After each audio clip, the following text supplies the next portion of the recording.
Okay.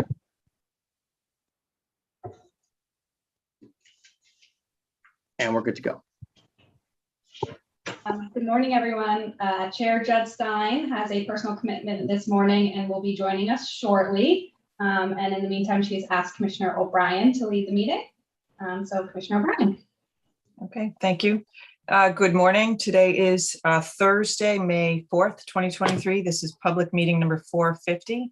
And because we are doing this meeting virtually, we have to take a roll call. So I believe everyone is present, but Commissioner Hill. Good morning. I'm here. And Commissioner Skinner. Good morning. And Commissioner Maynard. Good morning. Okay, so I think the first item up, Commissioner Hill, is the meeting minutes, correct? That is correct, Madam Chair. And at this point has been my practice. With your permission, I will wait till the end of the meeting for the minutes today, as I know we'll have another member joining us. And just in case there was any questions she may or may not have, with your permission, we'd wait till the end, if that's okay. Sure. I will do just an administrative on my end. This was a meeting where I had a conflict in the morning and I joined late. It's noted in the minutes. But in the first page for the roll call, it looks like I answered here when I was not. So I think we just need to either note that I joined later or take me out of the roll call in the beginning. We can take care of that. Okay. Duly noted. Okay. Moving on to item number 3. Administrative update. Director Wells, I think, will introduce Dr. Lightbaum. That's correct. So good morning, everyone. Alex, I believe, is on. I'm not seeing her. Yes, I'm on. Oh, there you go. You're on the side there. So I'm going to turn it over to her to give an update about Derby Day. So all of our tracks are gearing up for Derby Day. That's a all hands on deck for their staffs. They have increased security as well. Plain Ridge will be opening their outdoor patio for the first time this season, and they're going to have a live band. Suffolk is going to be using both floors of their facility, and Raynham is opening early to let people get in earlier to bet, and all of them are taking different reservations for the different places and all. It'll be interesting to see what the handle for FanDuel looks like on this year's Derby compared to last year's Derby, with the addition of sports wagering and their connection to it that the commission approved a few meetings ago. So we'll keep you updated on that. The Derby itself looks like it'll be a great race. They allow 20 horses to race in it. It goes off right before 7 o'clock. On a sad note, there have been a couple of injuries and deaths there over the last week that is very concerning to everybody in racing. They do a full necropsy on the horses, as we do as well in Massachusetts, any horse that dies, and they'll be totally, doing investigations on it. For the Derby horses, these horses are coming from around the country, and so the veterinarians in Kentucky will have talked to the veterinarians in the states where these horses are coming from to make sure they know any quirks or anything about them, and they undergo extensive veterinary examinations in the week leading up to it. So everybody's doing everything that they can, and there's a lot of protocols in place. So keeping our fingers crossed that we'll have a great day of racing that day with no incidences. Great, excellent. Thanks so much, Alex. So that's all I have for this morning, Madam Chair. Okay. I don't know if anyone had any questions for Dr. Lightbaum before we moved on to item 4. No? Okay. So next item up would be item 4 on the agenda, the Research and Responsible Gaming Director Vanderlinden with a public safety report. Great. Thank you, Commissioner O'Brien, and good morning, commissioners. Before I begin, I actually just wanted to, I spoke with Karen, I wanted to do just a quick FYI. Yesterday, there was an announcement that the International Gambling Counselor Certification Board has been partnering with us to develop materials for their network of internationally certified gambling counselors, clinicians, and helping professionals to use the research that's been generated out of Massachusetts. Specifically, Bonnie Andrews has developed been working to develop specifically tailored materials for this group. And it's just, to me, it's just such an excellent example of how we're prioritizing knowledge mobilization, getting this material, getting this important research, and specifically the community-driven research information out to a very wide network of individuals that can use this in their practice every day. You typically hear how there's a significant lag between when research is created and at the point of time when it's actually, you see it in practice or in policy. And we're trying to reduce that to the extent that we can. So anyway, just FYI there. We also have a very exciting project that we're going to be sharing with you today. We have Noah Fritz, who is the principal investigator and lead with Justice Research Associates. So today, he will be sharing with you a public safety research report assessing the influence of gambling on public safety in Massachusetts cities and towns during the COVID-19 pandemic and following up until just the end of last year. And it's specifically focusing on this report, focusing on the communities surrounding Encore Boston Harbor. As I always do, and for the record, it's section or chapter 23K, section 71 requires the Gaming Commission to carry out an annual research agenda. Within that section 71 is a specific piece where it calls the gaming commissions to assess the relationship between casinos and crime. For the past several years, we've been doing this in Plainville and surrounding communities, in Springfield and surrounding communities, as well as in Everett and the surrounding communities. So this is an ongoing commitment that we've had. This is the latest report specifically focusing on Everett and the surrounding communities. What Mr. Fritz will be sharing with you today is an analysis of changes and activities in the communities surrounding Encore Boston Harbor over 5 distinct timeframes during and since the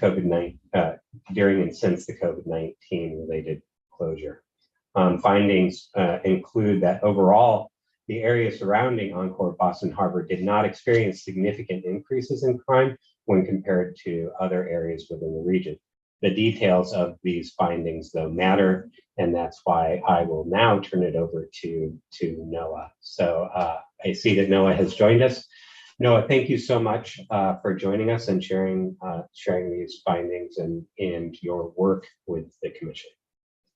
Good morning. Can everybody hear me okay? Yeah, okay. It's an honor to be here. Thanks, Mark. I really appreciate that introduction. I don't know if I can take over the screen. You want me to go through a PowerPoint or just present, but I'm prepared to kind of walk through the PDF that I sent, that we sent out. So yeah, I think that that's an excellent slide deck, and so I would encourage you to use that as visuals for the commission. I think I have to be allowed to share my screen, but whoever the host is for the Zoom meeting or the virtual meeting here, for me to share, I have to have permission. David Souza, is that you? Yep, let me see if I'm able to help on that. Sorry, Noah. That's okay. I just think it's a button you have to push to say, let everybody, all participants can share. Be down at the bottom of the screen. I can see the share button. It just doesn't let me share my PowerPoint.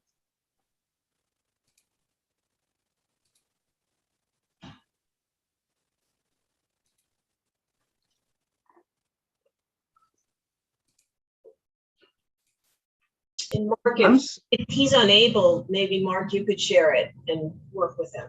Because I'm seeing in our settings here that we have who can share. It's selected that all participants can. So I'm not understanding why there would be an issue on it. Okay. Because we don't have something The only issue would be if somebody else was already sharing a screen, but that doesn't look to be the case. Hold Shift. Noah, do you want to go ahead and can do an introduction, and I will pull up your slide deck. Okay. Right now.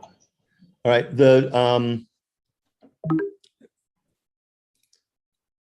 My name is Noah Fritz. I'm been an active researcher and manager of crime analysis. Christopher Bruce is one of our partners still with our firm, a consulting research firm called Justice Research Associates. He sends his regards. He still continues to help us gather the data, and I wanted to say hello for him. My other colleague is Steve Hick, who is a GIS, a Geographic Information Systems guru. We've worked together for many years in a DOJ technical assistance program, and with the couple of the MACA, which is the Massachusetts Association of Crime Analysts, and the International Association. Chris Bruce and I worked together for over 15 years as executive board members, both presidents, vice presidents, and past presidents together. We have affiliations with Arizona State University, University of Denver, and George Mason University. And so it was really we're very excited about being able to get involved in this project and pick up where Chris Bruce left off in his previous reports. The purpose of this particular report was an eye toward the future. And we wanted to conduct analysis that took a look at the increases and decreases in criminal activity kind of over time, particularly those 5 periods before the casino opened the first time, during the first opening, during COVID closure, the restricted opening, and then since it's reopened again. And so that's kind of the lion's share of what we looked at temporally and spatially or geographically. And then it provided us an opportunity as researchers to explore methods, get familiar with the data. And it's a 90+ page report, so it's pretty extensive. Lots of graphs and lots of charts, probably more in there than we needed, but we wanted to include it as we looked at it. And then what we really want to do is build a partnership with the local law enforcement agencies to provide support to them, work closely with them because of their perspective on micro analysis, both in and around the casino and how the casino might be affecting them. They're closest to the ground, and we thought that was important. So one of the things that we've been told is the development. There we go. I'm on the third slide, maybe. Okay. Oh, too far. Sorry, Noah. Maybe the second slide, the one with the orthophotography, the overhead view of the casino.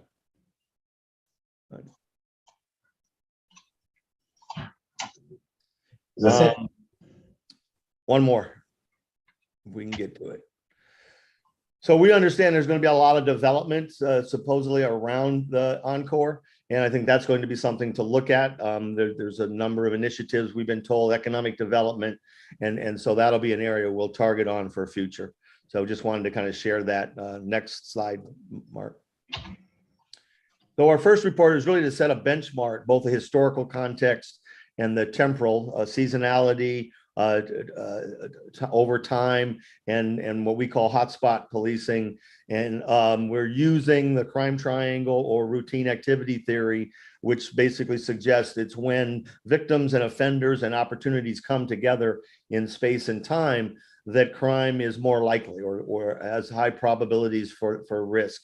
And we're moving toward a model called risk terrain modeling and crime pattern theory to basically help the local agencies come up with strategies for crime prevention strategies and enforcement strategies to address repeat offenders or prolific offenders and really target the hotspots that seem to be most problematic. There's a really good book on reducing crime that we've shared and will continue to share by Jerry Ratcliffe.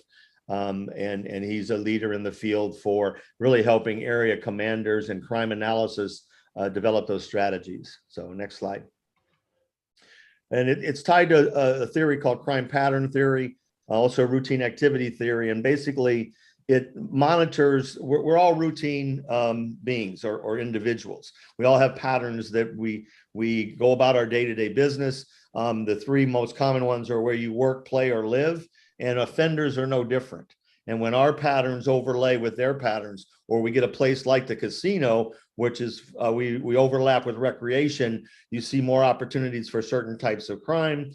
We share what's called activity space, and the pathways that get to the casino are also places that offenders can target potential victims, their vehicles, where they park, if they're walking, if they're on public transportation, things like that. And that becomes what's called a hunting ground. If you think about predatory animals, it's really where it was borrowed from. Was animal movement extension, where they tracked where lions and tigers, hunted their prey in Africa and other places. So geographers kind of developed some software for that, and that's some of the stuff we're trying to take a look at, is how does that play out? So next slide. Our methods was simply to collect the data. Chris has done an outstanding job, not only this year, but in previous years. We have over 10 years worth of data, which is very unique for conducting research. The agencies have been very collaborative. We've collected crime report data, call for service, or like 911 computer aided dispatch data. And then we've got collision and OUI data for collisions and drunk driving, and the like. And it provides the opportunity then to a micro level to be able to geocode that data and identify hotspots and what we call hexagon clusters, which the report takes a look at. And then obviously temporal analysis, we're using an application, but you don't have to use that one. There's other ones out there that are business intelligence software called Tableau that lets us look at data over 7, 14, 28 days. We selected 7 days because of the tight window that the casino was closed. For that period, we looked at averages over 7 days and kind of monitored that over that entire period before the casino opened. And you can see those dates there. But that was kind of our methodology, looking at mostly crime data. We'll incorporate call for service data in the future. Next slide. So we just want to kind of paint this real quick 10,000 foot view of crime. Clearly, crime has been going down in the region, in the state, in the United States since 2013. There's been a 44% reduction in overall crime. It has flattened out in about 2017, 18, 19. Obviously, during COVID, things slowed down, and we have seen this kind of an uptick in 2022, about a 13% increase. These are those 5 cities: Chelsea, Everett, Lynn, Malden, Melrose, and Saugus that we're looking at here, not the whole state of Massachusetts, but it's still a 36% reduction in crime since 2013. So to put that into a bit larger historical context, crime was already going down, and then to monitor the effects of a casino would be close to the casino, certain types of crimes. But we wanted to put that into a larger context. Go ahead, next slide. So we want to take a closer look. We worked with Mark and his team to kind of decide what to focus on, and COVID-19 drill down was one of the key themes. So we looked at that over time. We did a micro analysis at a spatial level, literally at the city level, and then we created these hexagons, which I'll show one example later. It is a complex phenomenon. It's multifaceted. There's lots of things that affect crime. And unfortunately, it wasn't just the casino that closed during COVID, which would have been a great field test, if you will, but everything closed. Bars closed, schools closed. So we really couldn't control for just the casino being closed to measure the effects of that. So George Floyd was in the middle of that. So it's very difficult from a causal standpoint to say this, X caused Y, if you will. But we hope to develop some prototypes to take a closer look at some of that and provide greater scrutiny and assistance towards the public safety effort. Next slide. So this was the kind of the overall look. You can see, pre the casino opening up, it's kind of, was lower. When the 36 weeks that it was open before COVID closure, it started to climb. It jumped pretty high and then kind of flattened out. And then during toward the end of that, it actually started dropping before the closure, which would suggest that the casino opening or closing wasn't the primary effect of criminal activity, if you will, or the quantity of events. And then while it closed, it started to climb again before it reopened. And that was a sign for us that basically said there's something else going on. I'd love to, we really thought we'd be able to take a closer look at some of that, but it did not go down and stay down. And so something that doesn't exist, the casino not opening, can't be the thing that causes crime to rise. And then you saw it kind of peaked up during what we call the restrictive opening period. But about in the middle of that or early in that period, it started to drop again and then kind of flattened out over time. And then when it reopened, it climbed back up, but not quite as high on average. But since then, it's flattened out of around the same as the pre-opening. Next slide. A little bit more detail here in terms of what those averages, those 7-week averages look like in the 5 cities combined. The overall average was about 180 criminal events. Those are major Part 1 type crimes: murder, rape, robbery, aggravated assault, burglary, auto crimes, larceny. So we focused on what would be considered street crime. And before the casino opened, it was about 173. The first opening, the average got up to 196. It did drop down to 153, but you see that climb again. And then during the restricted opening, it climbed back to 178. And now that it's reopened, we're at about 184. So it's just kind of this ebb and flow, but you can see it goes up as high as 252, 248, and as low as 112 during the closure. So it's really descriptive information for the agencies to start to put this into some kind of context, seasonality, and if we implement any strategies, we can compare that now to different averages or periods of time. Next slide. So then we look specifically at auto crime, because that was one that significantly increased when it reopened. Everything else kind of followed that same pattern, but that's a national trend. And I wish I had a better explanation, but cars are being targeted, theft from cars. That is items inside the car and what are called auto parts, like catalytic converters, airbags, and rims and tires are being highly targeted all along the I-95 corridor and I-90 corridor up the East Coast, but in California, everywhere. We know that at least the catalytic converters are tied to precious metals that are being either exported. They don't ship the catalytic converter, they break the converter down and actually ship the precious metals. They are used in electronics. So there could be a tie to electric cars, the manufacturing, but they're not being bought and sold back on a underground market or back at used auto stores to make money that way, like a pawn shop or rebuying. We know that. So just an interesting phenomenon. We thought the local communities agreed when we met with them that this is something that is impacting them quite a bit and that we would be a target to take a look at. Obviously, when the casinos open, there are parking lots, there are employee parking lots. They park on the streets and take some of the vans or transportation to get there and leaves their cars vulnerable. So strategies for that would be to increase patrols, maybe have better monitored parking structures, things like that. Next slide. I won't get into this detail, I'll overwhelm you with numbers, but you can see Everett, at the city that actually hosts the casino, has not had a big impact. When it first opened up, it went from 17, almost 18 to 22, but with the reopening, it's at 18, which is about the same number. So really in and around the casino, there was not a major effect. The driving force, at least in the region, is the city of Lynn, who has its own issues and crime factors. Some of that's poverty, some of that's theft. That probably is the city furthest away from the casino. That is, we would suggest, without evidence, that it's not the casino driving that criminal activity in and around Lynn.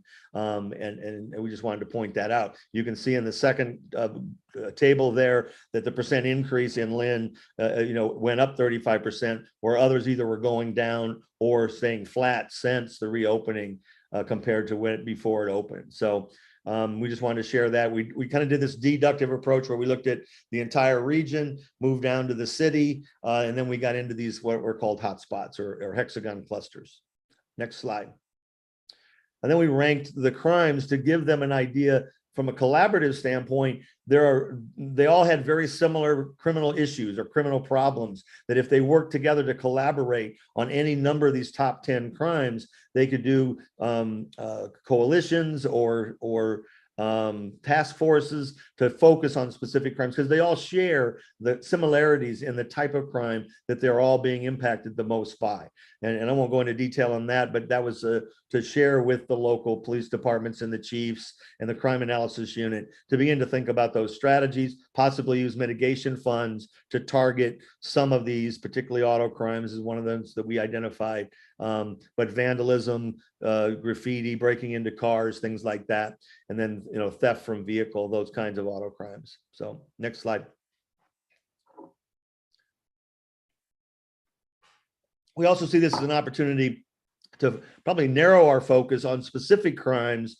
We've started some conversations both with the local communities and police departments about what are those crimes that actually might be more closely related to the casino. So the auto crimes was clearly one, theft from auto, robberies, what we would call street jump robberies, where someone walking, like particularly Springfield be a better example, where they're coming from the train station or a hotel and walking to the casino. Are they being targeted because of opportunities of proximity to where they're staying and where they're going to gamble?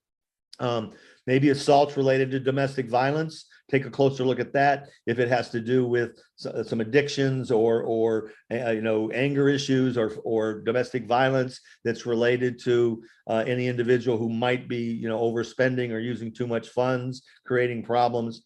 I'll talk about door pushers and tub stealers in a second, but it's really about focusing on that journey to crime. What are the routes?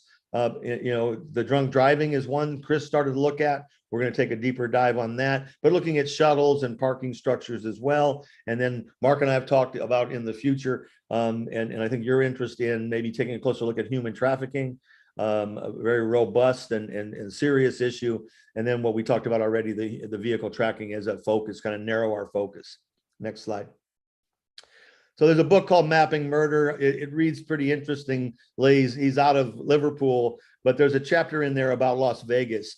And there was a colleague of ours who looked at crime patterns in series. One of them was called door pushers. And what happens in casino hotels is they have a key. They're not patrons or they're not staying at the hotel, but they walk in like they are, and they walk down the hall and lean up against every door. They bump it. And if it doesn't completely close, they use that opportunity to go in and steal items, steal computers, steal money if it's in their wallets, purses, things like that.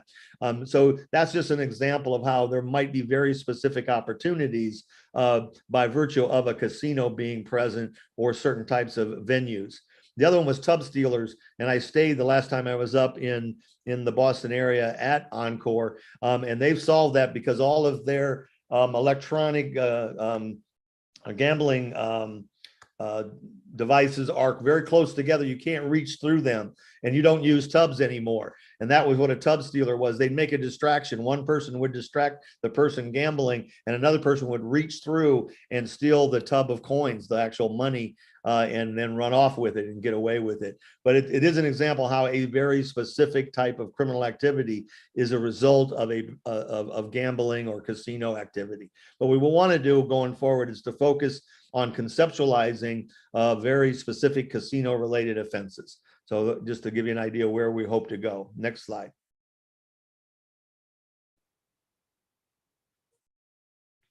And we hope to jump and use a model called risk terrain modeling, which basically is risk and protective factors. And we're going to break up the communities, the different cities, the larger area, either into hexagons, or you can see these triangles. And what you do is you actually go out and look at the other factors, socioeconomic factors that exist that might help us explain why one area is high or prone to crime and other areas are low, and begin to share that information, whether that's economic development or certain kinds of establishments, public bus stops. But what if we can compare these locations, these hotspots, we can gain knowledge about what's going on, what it's related to, and then help the police departments develop actual crime prevention and enforcement strategies to address very specific problems to reduce crime. We'll follow your lead on that. We'll follow the agency's lead on that. But this is actually something that was developed at a university by Dr. Kaplan, who was a colleague of ours. Next slide. So we created 5 hotspots, or what we called cluster hexagon clusters. You can kind of see on the map on the left, it's kind of small, but we did the casino and then 3 other clusters of hotspots. And we did a detailed drill down of what was happening in those areas. Again, around the casino was not the issue. Something called distance decay, which is most local crime happens. The further you have to travel, the less likely an offender is to commit crime. This is you commute to crime here because you go to the casino, but we didn't see that effect here. There are activities in, can't quite see, what's the lower city down there? Everett, and then of course Chelsea, close to the casino, but not in the heart of the casino, and then the hotspot in Lynn as well. What the RPRT concept is helping develop strategies to put police officers at the right place at the right time. So whether that's the time of day, day of week, or in specific areas with a specific agenda or a specific strategy in mind to focus or target on preventing that type of crime, or looking for specific offenders that might be committing those kind of crimes. And it's tied to evidence-based policing. So right now, these were the 4 areas that we identified. We'll come back and look at those in a year, next year when we get the data updated, and look for other developing hotspots as we go. Next slide.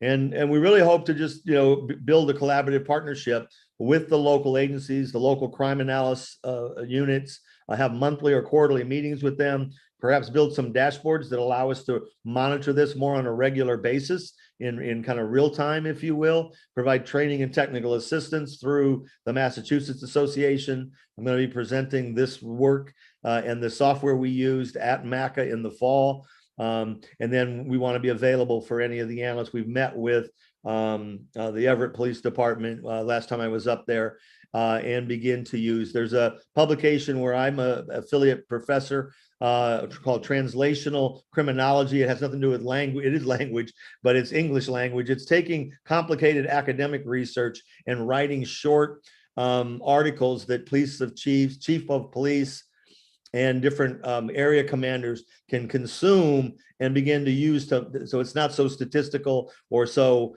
academic written, but in a way that they can use it and apply it to the streets and in their operations. So I think that's it.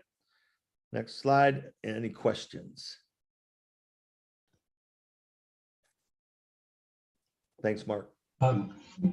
Commissioner O'Brien, may I just say Yeah, one absolutely. word that Go ahead. I'll go last. If anybody else wants to jump in, Mark, after you, I'll wait. Sure. A couple points that I just really wanted to make early on. We have Chief Cronin from Malden joining us today, but we've also really focused on making this accessible and getting the feedback of other local chiefs and their crime analysts. And so our review process, as usual and typical, involved our research review committee, but an equal partner in this review process is making sure that we're sending this work out to the local agencies or the participating agencies to give them an opportunity to provide feedback. Was there anything that we were missing? Is there anything that seems like it's misrepresented? And so what's coming before the commission today included that sort of 2-step review process. This final report or near final report was shared in a meeting that local chiefs were invited to, a meeting a couple weeks ago where Noah traveled up from Virginia, where his home is, in order to meet with those chiefs. So that's an important step that we've employed in this report, but we've also in every report we've done. So I just wanted to pass that along. So Commissioner O'Brien, I'll turn it back. No, Chairman, I don't know if Chief Cronin, if you wanted to add anything to the conversation before we move on to any commissioner questions.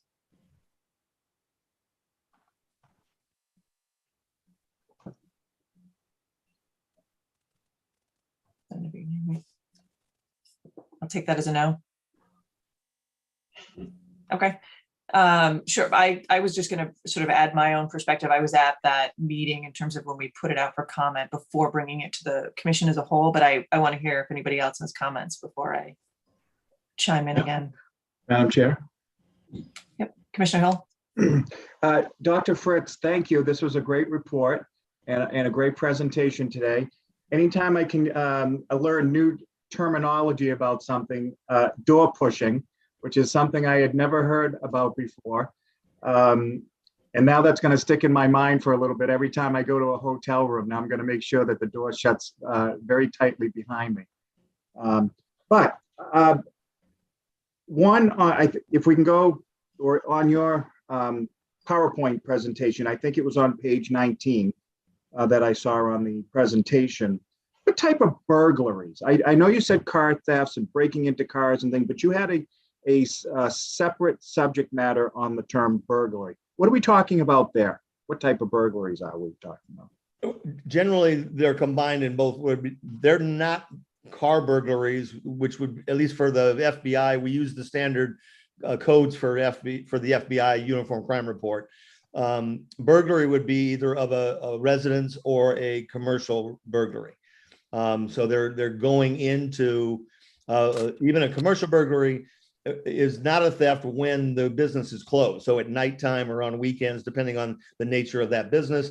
Obviously, residential burglaries is where people's homes are, apartments are, and people either entering or breaking in that regard. If it's open, it's a convenience store, it would be more of a larceny theft category, and that's that other theft category. Shoplifting falls into that category.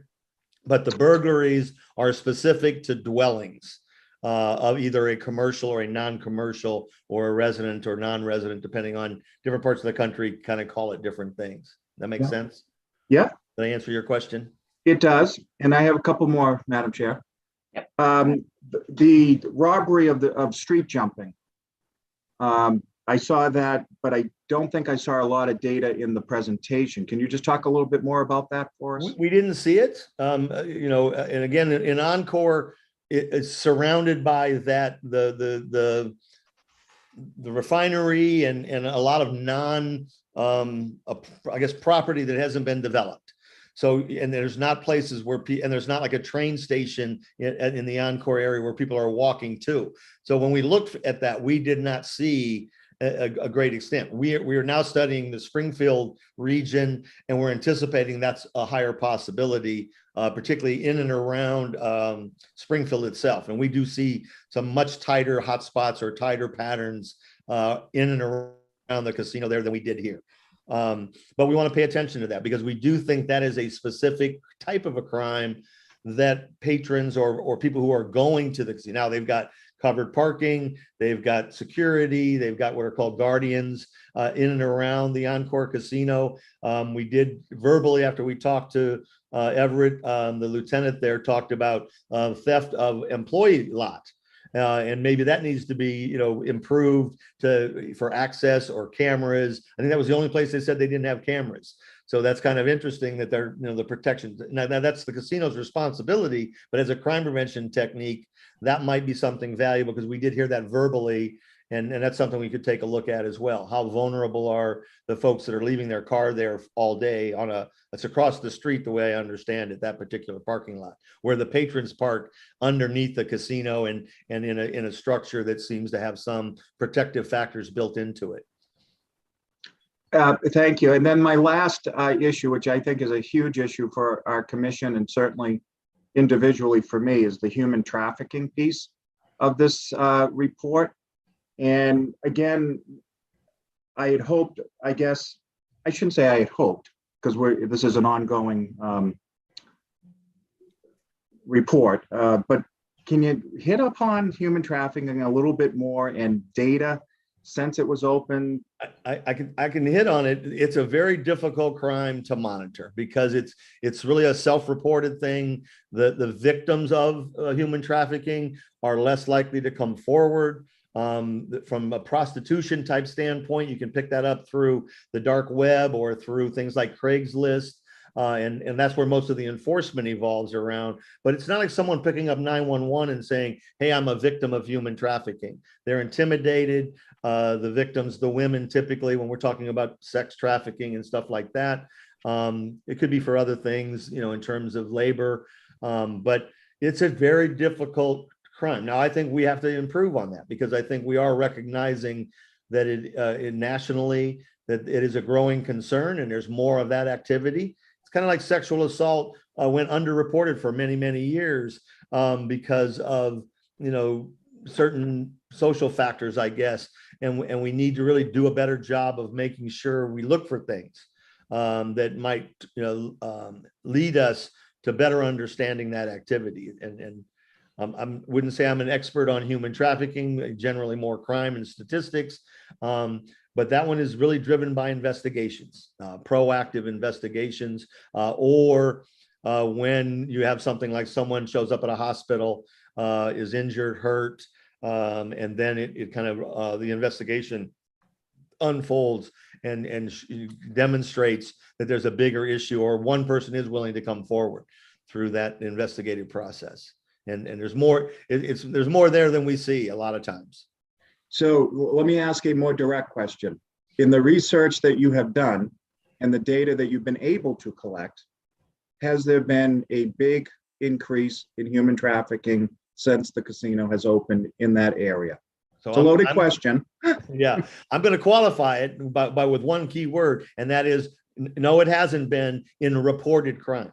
Yeah, understood. Doesn't mean it doesn't exist. It doesn't mean that the hotel or the casino isn't a place where some of that activity happens in and around, but it's not in reported crime.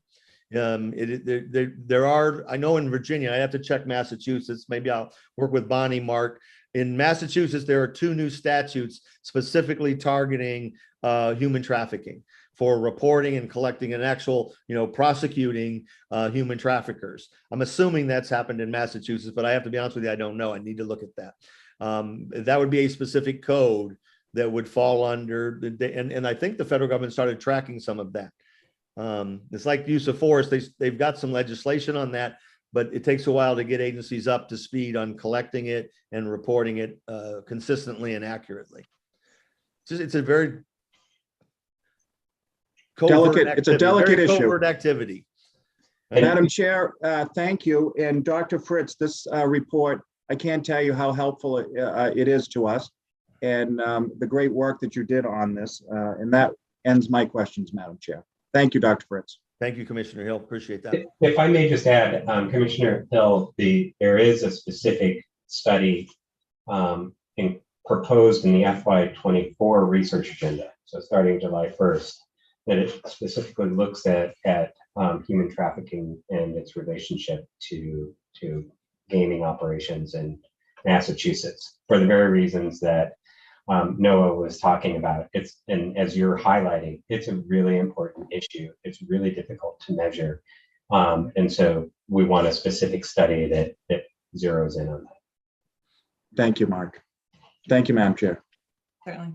I don't know, Commissioner Skinner, Commissioner Jordan wanted to say something. I'll wait to close out.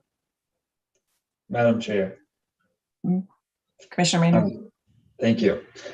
Dr. Fritz, I was looking at the risk terrain modeling, and in the middle of that graph was liquor and bars, and that really caught my eye. And then when I was reading the study, I found it very interesting, the last drink portion of the actual PDF that was sent. Can you illuminate kind of anything that's going on there? And I noticed the numbers, you have the numbers in there. And then it's just weighs on my mind, and I know that you probably work, obviously you said, with other jurisdictions. We do have a 4 a.m. last drink call versus a 2 a.m. last drink call. Can you just speak to that potentially? Mainly that is something we will look at going forward, much more closely. We did not do that in this time frame. This is the first year, our first attempt at getting the data, looking at the data, becoming familiar with the data. In the interest of time, we weren't able to drill down on that. Christopher Bruce helped us with that section of the report. It is a very interesting piece of information, if you will. that can be used. We are using it in areas around certain intersections where they maybe get pulled over up in the Springfield area. So we are going to do that there. We did not do that in the Encore study, unfortunately, in the interest of time, but we plan to use that more. The risk terrain model is really about targeting those places that are have social characteristics, if you will, that would make it more prone to the risk of crime or activity. And that information, it's kind of like using Google Maps and looking at, well, where's the closest Starbucks? And you can map that out and see where those are. Well, that's where somebody's going to buy coffee. The best analogy I can give you, or example I can give you, is I can take the entire jurisdiction, whatever that is, the region, a city, and map out where all the banks are, where all the ATMs are. And there are places in parks or in downtown where there's not a single ATM. The risk of an ATM theft or robbery would be zero. If there's 20 ATMs in a downtown city block at bars and convenience stores, the risk of an ATM robbery would go up. Now, if there's other protective factors, you can mitigate that. And that information, which isn't readily being used in most police departments, should be being used. And our mapping software has what's called business analysts.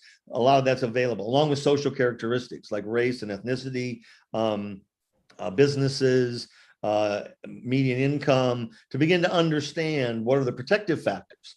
So there might be other information, not so much for the police department as much as for communities to think through redevelopment, economic development, and stuff like that, especially as you develop around the Encore Casino. Maybe some thought about environmental design and traffic and roadways and egress and stuff like that. So, but at this particular study, we did not get the opportunity to look at or use effectively the risk terrain modeling. But we're using it now and starting to use it now up in Springfield. That's very helpful. And that's, part of what I was thinking was, I went to the Celtics game last night and the advertisement came on, come hop the bus after the game and go over to Encore Boston Harbor. And it's probably not lost on anyone that, I can walk across the street and last call is 1:30, 2 o'clock in the morning, right over in the North End, and it's going to be later Encore. And so that's something I am interested in, and it's good to hear that you're interested in it and thinking about it and going forward. And I appreciate that. And I just appreciate the study overall, by the way. It's well done. And like Commissioner Hill, I've learned a lot. Thank you, Commissioner. Thank you. That's all I have, Madam Chair. Okay. Commissioner Skinner? I'll just add my thanks to Dr. Fritz and JRA for their work on this report. It's a very good report. And I look forward to your findings relative to the other properties in the near future. Okay, thank you, Commissioner Skinner. So I had the pleasure of meeting Mr. Fritz earlier when we were over in Everett and sort of rolling this out for comment before bringing it here. And I thank you once again for the work that you guys did, and we're working with Christopher Bruce to keep this moving. I know there are a couple areas we want to get more involvement, more data from some of the surrounding communities. We've had some that have sort of come in and out, and some that we're still working on establishing relationships, particularly some in the Middlesex County that are the surrounding communities. So we're trying to put effort on that to get more robust data when you're doing this. I do think this is particularly relevant where you're, Encore, Everett, they've indicated they're going to be expanding across the street, and they do own a large swath of property that they've purchased up. So this is also a tremendous research opportunity in terms of you being here live as that unfolds and that gets built over the next, 5+ years as we go forward. So that I think is a pretty exciting opportunity in terms of looking at impact. Some of the stuff you've been talking about that normally you can't track, maybe we'll be able to do a little more impactful study on that. And just following up lastly on the human trafficking questions, Commissioner Hill, that you had and that Noah, you raised, that is something that has been on. We have a public safety subcommittee as part of one of the committees that we have here at the commission. We actually have a meeting at the end of this month, 10 a.m. on the 31st. A couple of items are going to be on that agenda. One is sort of a retrospective overview of sports wagering regulations, but another one is going to be circling back to human trafficking as a topic. As Mark said, out of that came the idea of adding that into some of the research agenda, and then talking about other ways to try to capture whether that is happening, not whether it's happening, but to what extent and what can be done. Because I don't think there's any dispute there's an impact. The question is, as you pointed out, it functions very differently than other crimes. The location of the crime may be in the hotel, it may be in a hotel down the street or one community over, it may be out in a car, it may be sending someone off to a private residence and then circling back. A lot of it is done, as you said, on the internet, maybe dark web, phone calls, text, that sort of thing. So it's a very different nexus to the casino, Commissioner Hill, than I think some of these other crimes that you may think of as more sort of traditional in terms of investigative ability. So we've been trying to think of, and that's one of the things that we're going to be talking about on the 31st, is trying to brainstorm with that group and their expertise. What are some of the ways we can look at more data? I know there was a comment before COVID, we set out a draft of the report in Springfield, and a couple of the neighboring chiefs commented on upticks in domestic type incidents at hotels in their communities. And there was some suspicion that a lot of times you would respond to these, and there was an indication that the parties involved didn't really know each other very well, which then led them to suspect you were looking at human trafficking possibilities. So that type of thing is what we're going to have to look at to really try to gauge as we go forward, how can we capture the impact of this and how can we help negate and prosecute? And then I remember being in the AG's office when the AG's office at the time spearheaded trying to get the human trafficking statute in Massachusetts. It did happen in 2011. It's General Laws 265, Section 50. And it very much models the other states and the federal statute on human trafficking. And there is a group dedicated in the AG's office to those types of prosecutions because they're very often cross-jurisdictional, cross-county. But that is absolutely also a priority of the subcommittee going forward. I know Mark has talked about it with you as well in terms of research agenda. So just to answer Commissioner Hill, also some of your questions and where we're going with the Public Safety Subcommittee on that to dovetail with the research. Very nice. Thank you. Yeah. So that was all I had. I see Chair Judstein has rejoined us. So that's all I had. I'm sure, Kathy, you didn't have a chance to watch that live given your distraction, but I didn't know if you wanted to comment before I turn the reins back over to you. My only comment is my apologies for not being able to attend. I extended those apologies to Mark yesterday. I'm looking forward to reviewing the recording. And thank you, Commissioner O'Brien. And I understand questions were asked. That's wonderful. And thank you, Commissioner O'Brien, for also participating in the process too. Thank you, Mr. Fritz. Thank you. Good meeting, everybody. Thank you. I'm going to drop off, Mark, unless you need me to stay on for a little longer. No, if I could just the last word in this is that Noah and his team are working diligently on a report examining impacts, public safety impacts in Springfield and surrounding communities. So please be looking forward to that report.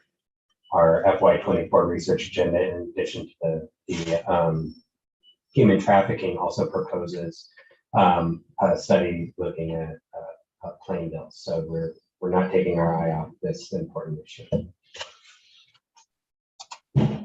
Nice meeting everyone. Thank you for the opportunity. Thank you, Noah. Commissioner O'Brien, are we turning then to item number 5? Yes, Madam Chair, that's where we're, unless we did also hold the minutes at Commissioner Hill's request in case you wanted to make any comments on that. So we do still have the vote on item 2. Let's take care of that. And Commissioner Hill, that was very thoughtful. Thank you so much. All right, Madam Chair, I would move that the commission approve the minutes from the November 17, 2022 public meeting that are included in the commissioner's packet, subject to any necessary corrections for typographical errors or other non-material matters. And I do recognize Commissioner O'Brien. We've already looked into your situation and that has been rectified. I just made the comment I had a conflict that morning. And so I was listed on the roll call up front and then noted when I entered. And so they were just going to address that. That was my only comment. Otherwise, I would second the motion. Great, thank you. Any other comments or edits? Okay, Commissioner O'Brien, Aye. Commissioner Hill, Aye. Commissioner Skinner, Aye. Commissioner Maynard, Aye. and I vote yes. So 5-0 on the minutes. Thanks, Commissioner Hill. So we're going to depart a little bit from our tradition of trying to have our executive sessions at the conclusion of our meetings and turn to an anticipated vote on an executive session, given, I think, some scheduling challenges. Commissioners, as you know, Councillor Grossman has brought to our attention that he would like for us to get an update.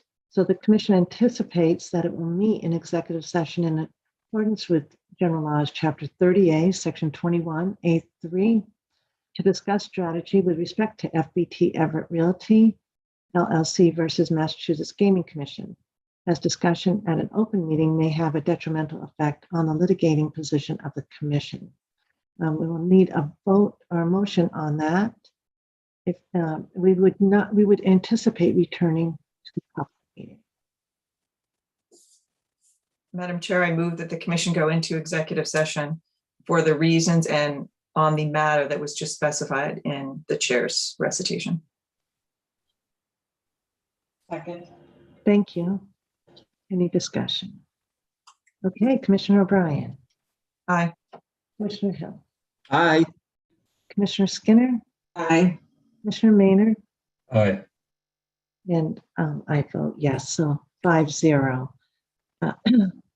I think this is where we will work to be transported virtually to our executive session meeting room. And then we'll have a screen that will alert the public as to where we are and our intent to return back. I'm not sure how long it will be, but I don't think it's going to be that lengthy of a session. So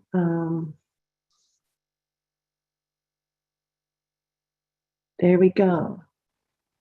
Join our rooms. Thank you, everyone.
Sorry, Al, I have to redo it. I did it wrong the first time, so I gotta assign the people that need to go in.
We all are not yet receiving any direction, correct? Just give us just a minute, Oh, Chair. okay, I just want to make sure. Yeah, just a minute. Sorry, just Oh, working on it right Yeah, now. No, I no, had to cancel the first room and I'm just putting people in the second one. So I'm just getting the list of A and K members that need to be. oh, no problem, Dave. I just wanted to make sure we weren't missing something. Thanks.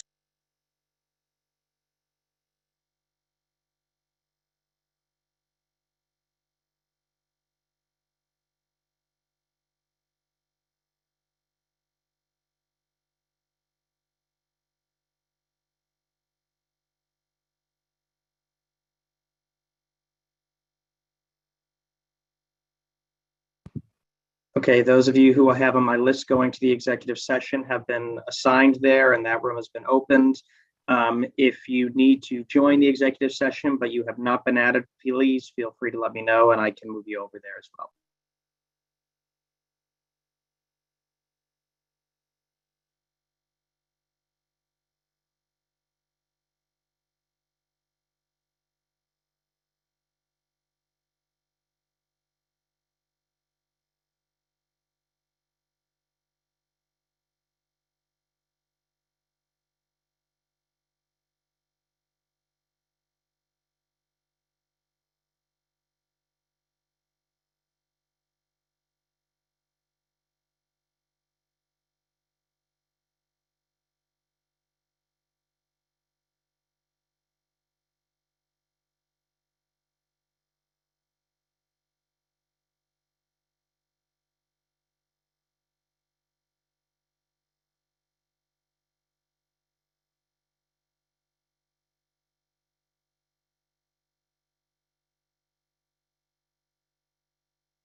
Thank you.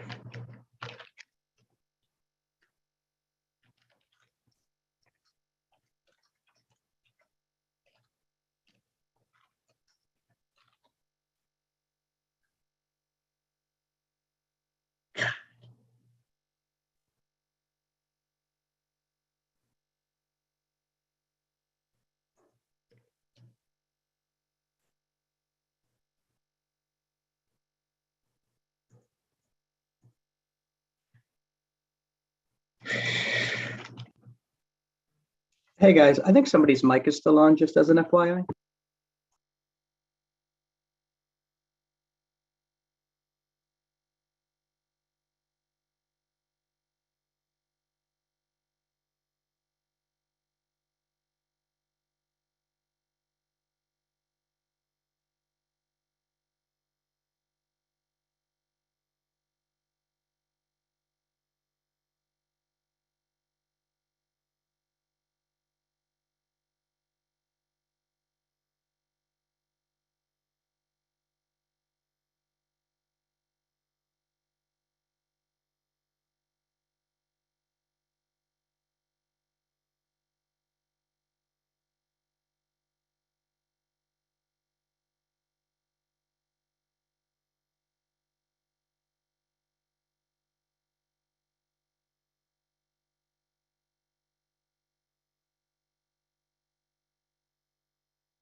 think people start to make their way back.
I think we have.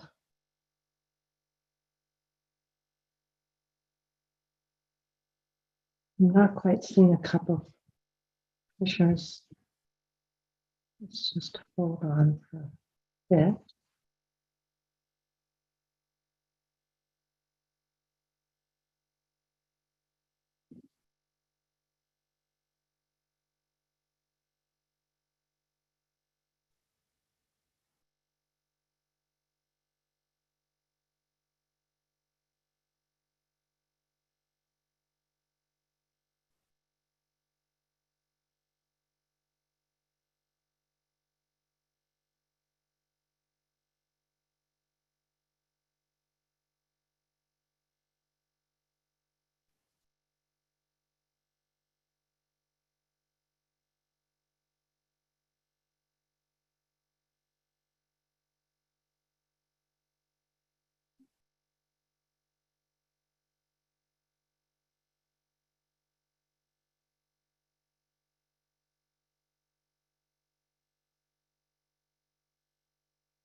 Okay, we'll take a roll call.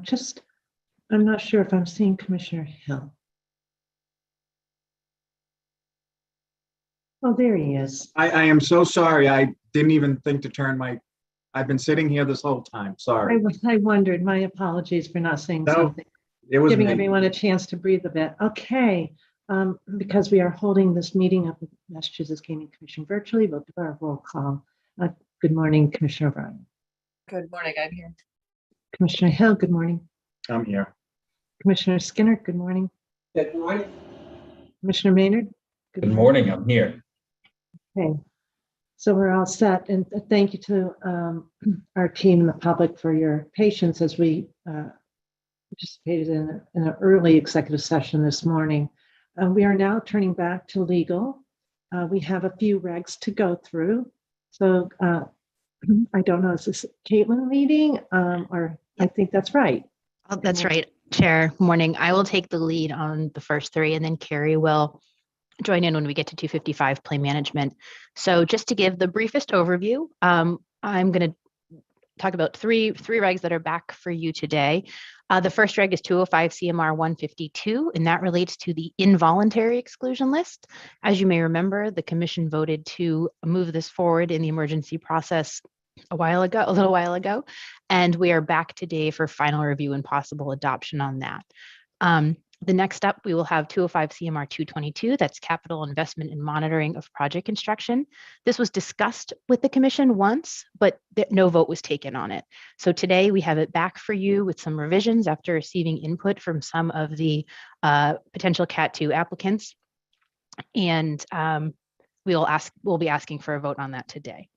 And then third, we have 205 CMR 234, sports wagering vendors. And this again, the commission voted on this to move this through the emergency promulgation process previously, and it's back today for final review and possible adoption.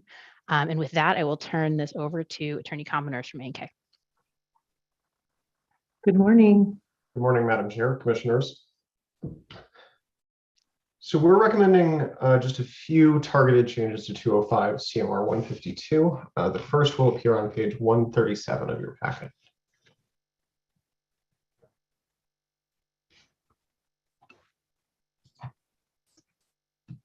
Everyone all set? Okay, thanks, Paul. So we're recommending 4 changes to 205 CMR 152.03, criteria for exclusion. These changes follow in significant part from our ongoing conversation with the Players Association about ensuring that players and those close to them are adequately protected. The changes that we're ultimately recommending are somewhat broader than those requested by the Players Association in order to ensure both that a broad range of misconduct related to sports wagering is covered and to ensure that anyone who could be targeted for reasons related to sports wagering are covered. So there are 4 tweaks, and I'll take you through them as they appear in the reg.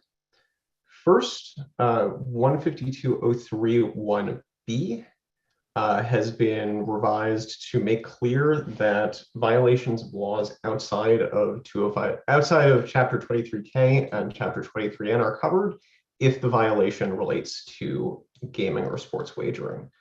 This would include criminal misconduct outside of the gaming and sports wagering statutes targeting someone for reasons relating to sports wagering. Second, we amended 152.03.1e to add the words or sports wagering to be clear that it protects the public interest in sports wagering, not just the public interest in particular facilities or platforms. Third, moving to the bottom of the page and the start of the next, we amended 152.03.2c to cover conduct relating to sports wagering that poses a clear threat, but that is not proximate to a particular establishment or platform. And fourth, we added a new section 152.03.2f that provides, in effect, that someone who violates the criminal harassment or threat statutes for reasons relating to sports wagering can be excluded. And the IEB caught that the last line of F2 should say individual rather than defendant. One point that I want to make before pausing for any questions on these edits is that these provisions contemplate in many cases individuals being excluded for conduct that could be charged criminally. But because exclusion is a civil matter, the Commission does not need to wait for a conviction, except on the one provision that specifically refers to there having been a conviction. And the Commission does not need to have proof beyond a reasonable doubt. The Commission can act civilly based on a preponderance of the evidence.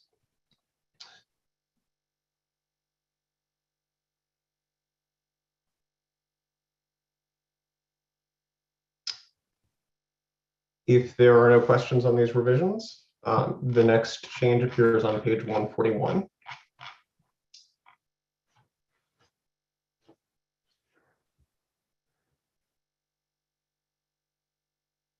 This is really an administrative change. One comment we received made us realize that while there is a provision calling for the operators to be notified when somebody is added to the list, there's actually no notification when somebody is removed from the list, and that's also important. The remaining changes are small technical tweaks to the discipline section on page 143.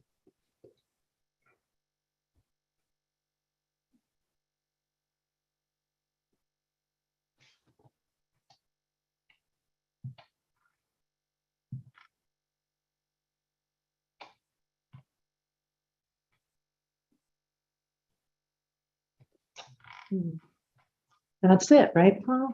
That's it. There are a few comments, which I'm happy to walk through, and those start on page 147.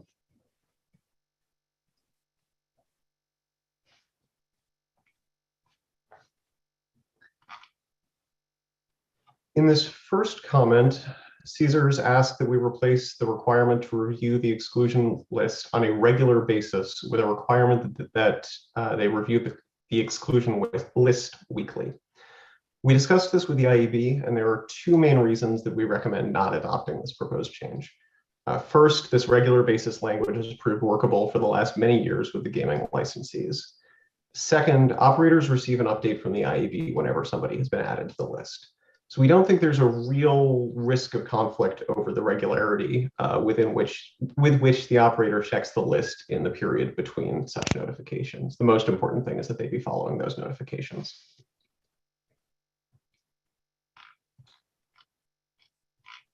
We then have a few comments from BetMGM on page 148. The first comment expresses concerns about the self-exclusion list being posted publicly. We would also have those concerns, but this reg calls for the involuntary exclusion list to be posted publicly. The second asks that we specifically instruct operators to delete PII relating to involuntarily excluded patrons who are no longer involuntarily excluded. We don't think that's necessary, and especially because we're in the midst of developing unified regulations addressing the use and retention of personal information, we have concerns with adding another freestanding provision. The third asks that we soften their obligation to notify the GEU immediately upon becoming aware that an excluded individual is present in a gaming establishment. Their reasoning is that there might be need for additional investigation or fact-finding on their part.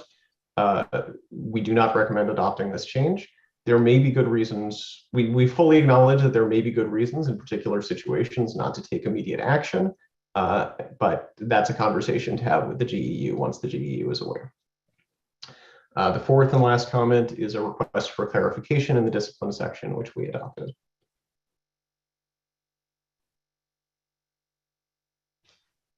And that is it. Questions, commissioners, for Paul on this reg? Madam Chair, Yes, Commissioner. I don't have questions, but would like to thank the staff and legal for working with the Players Association on this. It was going back and forth many times, and I think the Players Association would liked us to maybe have gone a little farther on a couple of these things, but understood under rules, regulations, laws, things of that sort, and jurisdictional issues that we couldn't go as far as they may have liked. But I think the conversations going back and forth, we came to a nice middle ground for both the Players Association and the Mass Gaming Commission in regards to these regulations. So very happy to see the changes, and more importantly, happy about the discussions that took place between the two entities. I have no further comment and think the changes are fine. Thank you. Anything else, commissioners? Okay. No, Commissioner I want Brown? to agree with, I just was going to throw my, ditto after Commissioner Hill's comments in terms of being able to get more input from the Players Association. I know we all agreed that was important. So just thank you to everybody who did that. I'll speak for all of us. I think Commissioner Hill made a really important expression of gratitude. So thank you. All right, then moving on to 152? Is that right? Actually, it might make sense to take a vote now if you're comfortable with that, Oh, because they're not interrelated. that's right, they're not. So Commissioner Spiel, we can move on this today. Given that we don't seem to have any other questions. Oh, Commissioner Hill, go ahead. Oh, I was going to make a movement, Commissioner O'Brien, but I thought. No, so was I, but you leaned No. forward and it's yours. Commissioner So I'm Hill? gonna Yeah. mute myself. Commissioner Hill. You can do the next one. I move that the commission approve the amended small business impact statement in the draft of 205 CMR 152 as included in the commissioner's packet and discussed here today. And further, that staff be authorized to take the steps necessary to file the required documentation with the Secretary of the Commonwealth to finalize the regulation promulgation process. Second. Okay, any questions or edits? Okay. Commissioner O'Brien, Aye. Commissioner Hill, Aye. Commissioner Skinner, Aye. Commissioner Maynard, Aye. and I vote yes, so 5-0. Thank you, Paul. Caitlin? I think we need one more. Oh, that's, No, we do not. I stand corrected. I'm sorry. Agree. The next strike up is 205 CMR 222. That's capital investment and monitoring of project construction, and I'll let Paul take it away. oh, we're doing 222 next. Yes, Oh, sorry, I'm off on my screen. I believe that starts on page 163 of your packets. Thank you. All set. Before diving into the text of this regulation, I want to outline a few key points about our thinking, beginning with 2 key points about the Commission's regulatory authority. The first high-level point is that Chapter 23 and Section 3, as you all know, requires that a Category 2 licensee make a capital investment of at least $7.5 million within 3 years after receiving a sports wagering license. There is at least one unambiguous mandate there. The investment must be made within the allotted time. The statute is otherwise silent on why the legislature mandated this spending, meaning the Commission has some room to decide what the objectives for the spending are. This regulation is based on the idea that there are 2. First, it's a mandate for Category 2 operators to upgrade their facilities in exchange for the privilege of running a sports wagering operation and to ensure that the sports wagering operation benefits the Commonwealth. Second, it's a potential tool for economic development and making sure that the benefits associated with the issuance of a sports wagering license are fairly distributed. The second high-level point about the Commission's authority that I want to make is that the prospective operators are going to make representations during the licensing process about what their projects will be and how these projects, which are enabled by the sports wagering licenses, will benefit the Commonwealth. This regulation gives the Commission tools to ensure that operators adhere to these representations and engage in dialogue with the Commission when they need to deviate. Or, to come at the same idea from another angle, this is a valuable franchise in a highly regulated industry, and the Commission has the power to understand and be informed on how it's being used. I'll highlight 3 other important considerations. Neither of these lists are exclusive lists of things that the Commission should be thinking about, just things that I think are most critical for understanding the substance of this draft regulation. First, as I said at the last meeting where this regulation was taken up, Chapter 23N has almost no meaningful guidance about how the Commission should oversee these capital expenditures. This is in contrast to Chapter 23K, which contained detailed instructions. Although analogs of many of the mechanisms used in the 100 series may work well here, they are not mandated. Second, as the prospective operators pointed out, and as I think we've all understood, there is far less development money in play under Chapter 23N as there was under Chapter 23K.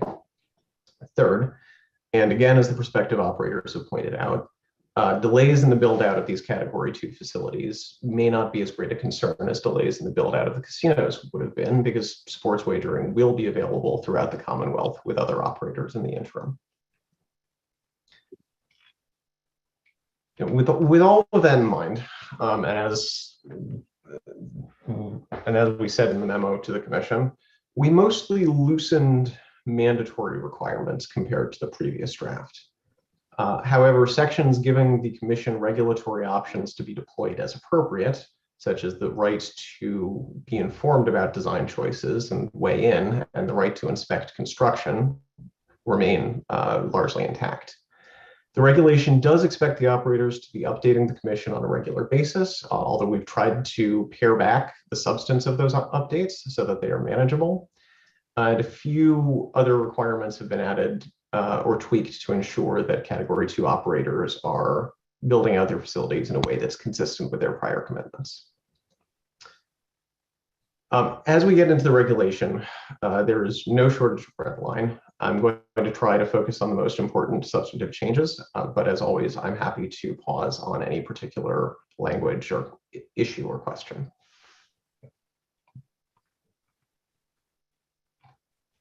Questions so far for Paul? Okay, let's look at those red lines. So these changes on page 163 to section 1 definitions are largely cleanup based on comments received from the commission, from staff, and from operators. I don't think most of it should have a terribly large substantive effect. There was a question in my notes that the last time this regulation came up about the use of the phrase "all of its affiliates combined" in the definition of small business. That particular language appears to be unique to the commission's regulations, but I believe the point is to ensure that large businesses don't sneak through under the prescribed threshold by clever structuring tricks. So the more substantive changes will start to appear on the next page in 205 CMR 222.02. I'd like to start by responding to a comment on 021, which is not received any substantive changes, but did receive a comment from Rainham. Rainham objected to the possibility of the commission establishing supplemental guidelines. So I want to be clear on what this provision is intended for and sort of the purposes that I understand it to serve. First, it gives the commission the opportunity to provide additional clarity in writing on details that may not be addressed elsewhere in the regulations, but that may not be substantial enough to require a full amendment to the regulations. Second, it enables the commission to establish internal operating guidelines governing things like inspections and site visits, their regularity, their contents. I think both such guidelines would actually provide greater clarity and predictability to operators. So I don't recommend adopting Rainham's request to delete this section. So the first real, pardon me. Somebody may just have not been muted for a second.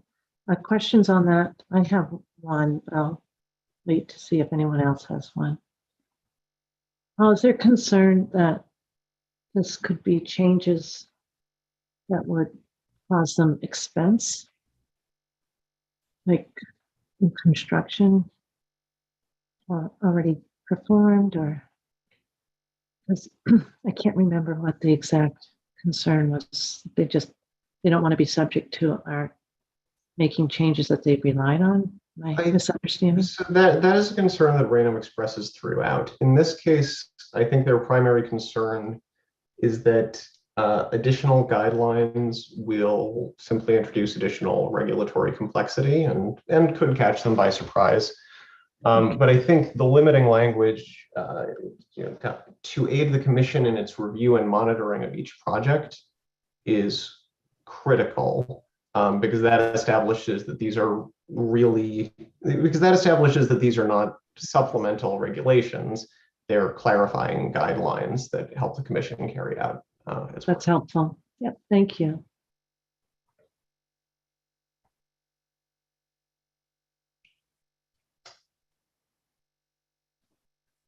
So the first real substantive changes to this regulation are to the project plans required by 205 CMR 222.022. First, in paragraph A, based on the request, I think, of both operators, The extensive list of stages that must be included in the project schedule has been simplified to a requirement that the schedule be detailed and consistent with the operator's prior representations. The commission can determine when reviewing the project plan whether the schedule is sufficiently detailed to allow adequate oversight. The second substantive change is in paragraph B. We recommend taking out the requirement that the affirmative action goals be equal to or greater than the goals contained in A&F Administrative Bulletin 14. Not because we recommend abandoning those goals, but because we think in the particular circumstances here, those goals may be better. It may be better to discuss adopting those goals through license conditions or through license conditions rather than through an inflexible regulation. Here in particular, I know that Raynham has represented that this requirement would be challenging for them because they already hired a general contractor and did not include those goals in that contract. I don't know what the commission will make of that representation, and I'm not making any assumptions about what the commission will make of that representation. But taking this out here leaves the commission the option to adopt these goals through a license condition, but gives the commission additional flexibility in dealing with Raynham.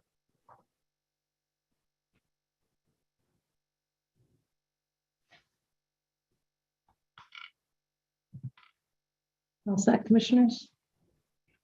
I mean, Commissioner for Skinner. what it's, oh, go ahead, Commissioner. Oh, you were first. Go ahead, Commissioner. Thank you. I'm probably just queuing up what you'll take and run with, which is I don't love the idea of, it still feels like we're devaluing it when we do that. And I understand you're talking about flexibility, but I would like to have a conversation about options. Well, I hear that they did that in anticipation of the statute and they have contractual obligations. I'm loath to change a statute based on one bad fact that was not our choice. So I'd like to have a conversation about it. I'd yield at this point to Commissioner Skinner to take it from here. Commissioner O'Brien, could I just ask, clarify, are you, so you are concerned about the fact that this draft does not tie to the, okay. There's not even a nod to, efforts, and there's nothing like that. It just removes it and then says, and if you want to put it back in, you can put it in as a license condition, which to me is a course correction too much in the other direction.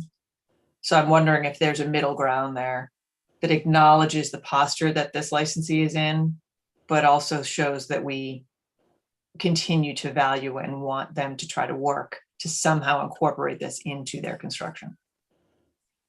Thank you. Commissioner Skinner?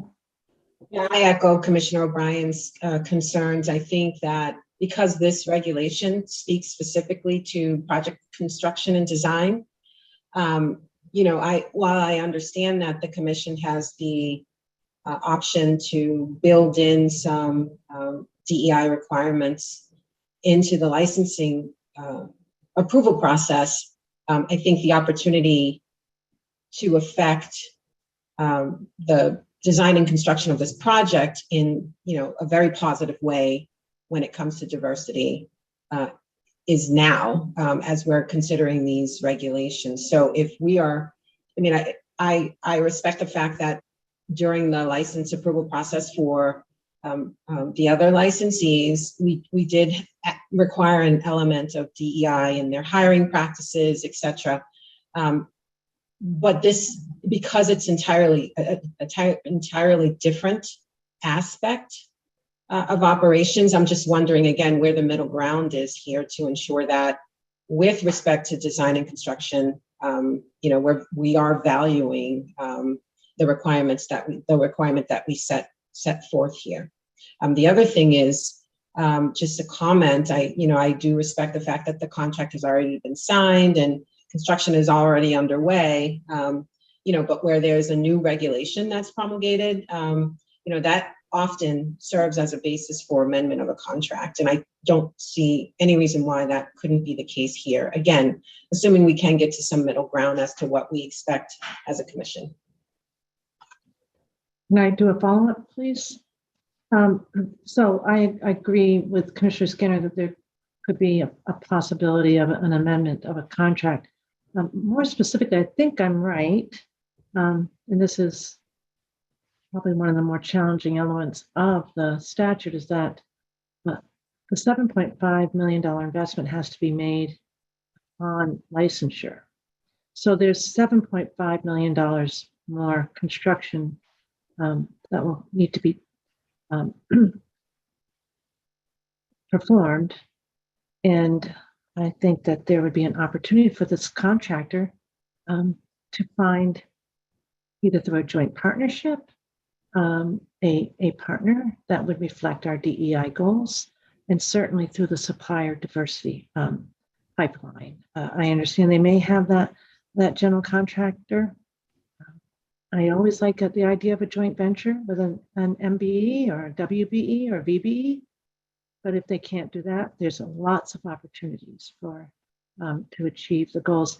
I guess I am, because I don't know exactly what that administrative bulletin says, to the extent that we all agree entirely with it, we could weave those elements into our reg or through a policy and incorporate them. If we want to commit to the language, because we never know when that's going to change. Commissioner O'Brien, that's the only other piece I was thinking, to your point, like if we take that out, we like those goals, how can we make them ours? So that's just a sort of a thought. Is there some flexibility going down? But I do hear them saying they have some challenges because they've got their general contractor, but I also know that there's a lot of creative ways to achieve our goals and values, I should say, values that we've identified in the application process clearly already.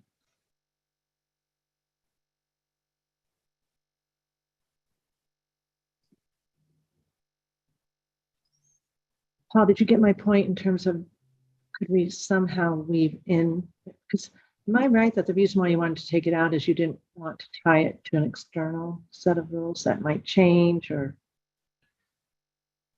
Well, and this is somewhat responsive to Commissioner Skinner's point. The construction of this project and what this project is going to look like, what the timeline it is going to be built out on, the workforce they will use to build it is one of the sets of representations that they will make during the licensing process. Yeah. I believe Rainham has included a proposed project design and a proposed project schedule in their license application. So my thinking was both that this is a less flexible external document to have this tied to, could change from under the commission's feet, but also that the commission would have plenty of room to be in conversation with the applicant during the licensing process about what their construction workforce was going to look like as part of the DEI commitments that the commission expects applicants to make. I appreciate that, thanks.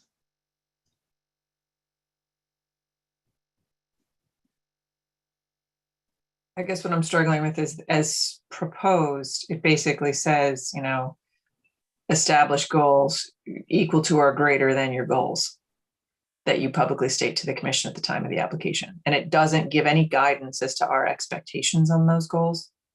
So I don't know if there's some other way to reference other prioritizations that we've had. And there is another Cat 2, at least out there, that just has not contracted with anyone yet. So is there a way that we make clear it's not simply, my goals are not to do it because I've already got a contract and I can't do it. I'm being consistent now with that subsection of that reg. That's not what I think anybody wants. Well, we're acknowledging the reality on the ground, but there also has to be efforts. And to the chair's point, and to Commissioner Skinner's points, contracts can be changed if certain circumstances and laws change, and or relationships with subcontractors. I mean, there are ways to address this.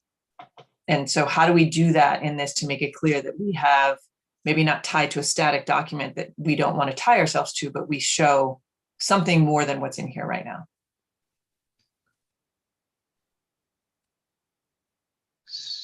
So one option that you would have, if you're not going to reference an external document. I don't know whether there are other commission guidance documents that could be referred to here. Is you could add an adjective before affirmative action program, such as an aggressive affirmative action program, a substantial affirmative action program. You could also add an adjective before goals. If there is another commission guidance document that you could reference it. We started with the A&F bulletin because it was the document used in 205 CMR 135, but the commission's obviously done a lot of work in this area in the intervening years, and I don't know if there are other materials that we could draw on.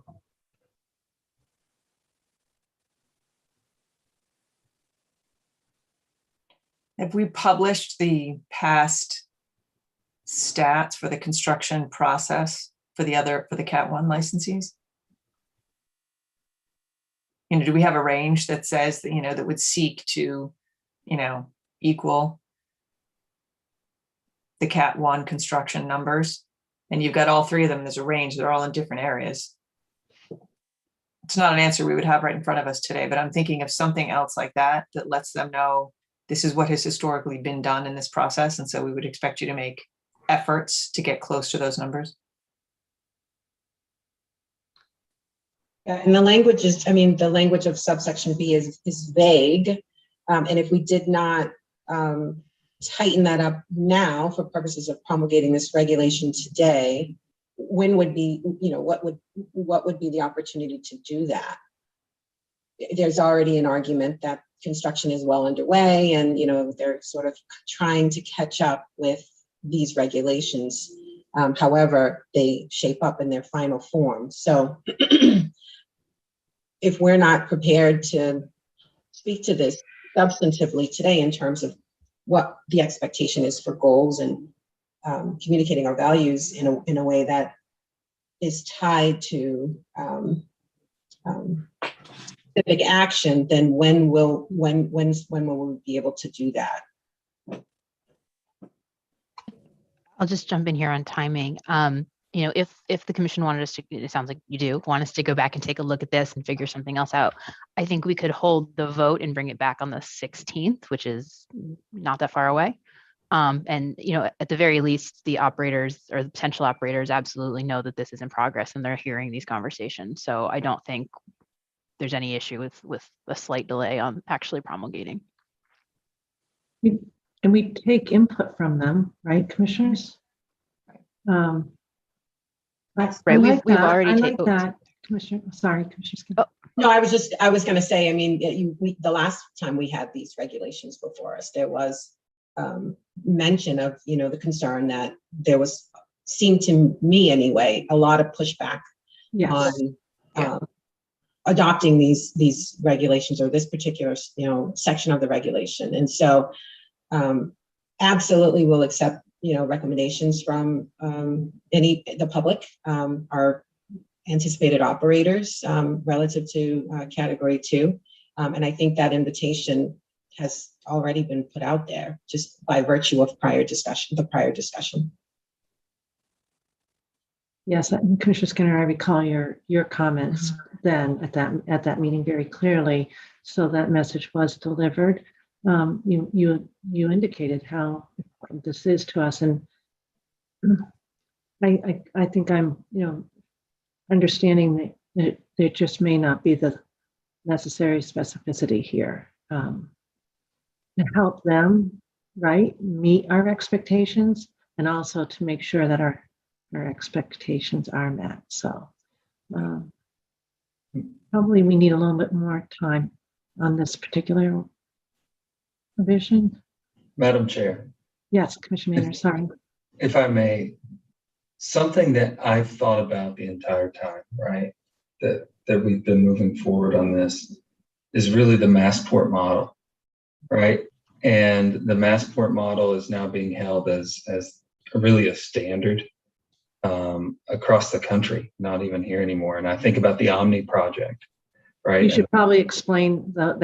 I think you and I have background in that, but the joint venture models, it was essentially what Commissioner O'Brien said.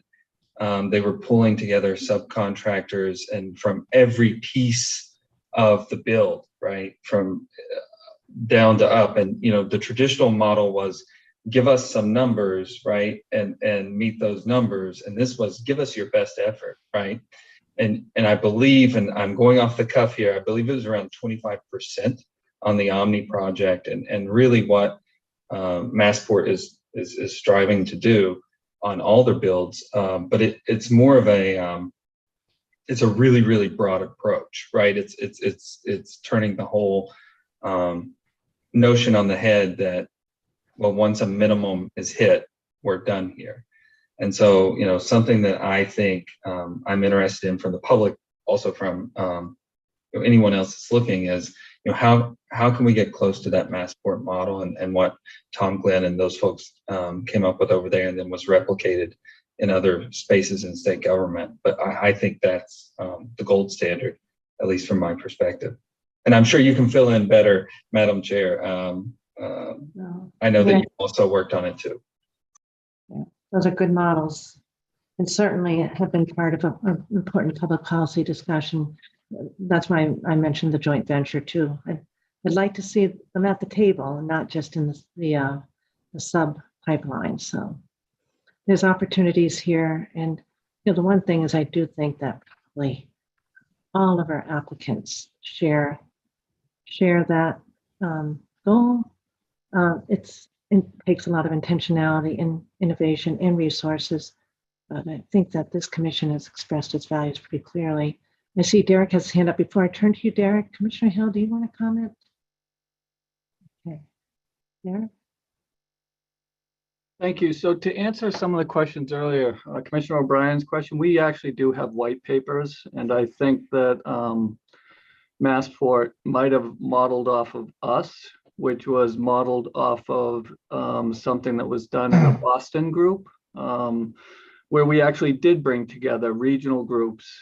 We had a whole review process for any spend to see whether it would be part of the baseline or not part of the baseline for goals. And then we would actually go out and find additional partners. But we also had 3 people assigned to that process, 3 FTEs full-time assigned to that. Crystal was one of them, Joe was one of them, and Joe Delaney was the other. So it does take additional resources. It does take a lot of commitment to setting up these groups. It does take a lot of commitment to finding appropriate partners, outreach to chambers, outreach to every group there, every construction group. I mean, we were bringing forward the women in construction trades groups. We had partnerships with the convention center where they were actually funding some of our efforts to do this. So we do have a white paper out there. We do have a process for doing this. It's just whether we want to take on the additional resources to do it to that highest level. So the roadmap's there. That's another conversation for the commission now on the funding and on the resources we want to put towards it. And we were very well recognized throughout this whole process for how the commission did this, the intentionality of it, the review for any areas where, and this could be an area where you take a look, if Rainham comes forward and says, we already have a contract underway and we think it should be excluded, we can review that specific contract. We can review the sub goals aligned with it. We can review the subcontractors aligned with it. And we did that for each one of the projects that came forward. And there was a whole separate group that had to review those requests that came forward. I know that because I sat on those, and we would actually go out and do our own independent research and see if there were other diverse firms we would work with, Office of Supplier Diversity. We would work with other construction groups within the Commonwealth to see if they knew of diverse vendors that could help with any of these areas. Yeah, that's helpful. I guess my comment too would be the resources that had to go into it for building 3 Cat 1s from the ground up are not quite what they are with a foundation that's already out there, because those Cat 1s are done on an isolated Cat 2 and possibly another isolated Cat 2 that isn't before us right now. And so I'm confident we could do this in a way that doesn't require 3 FTEs. I mean, I remember going out to award ceremonies out in MGM where you had, WBE, I think it was electrical subs, who had basically been involved in all 3 of the projects.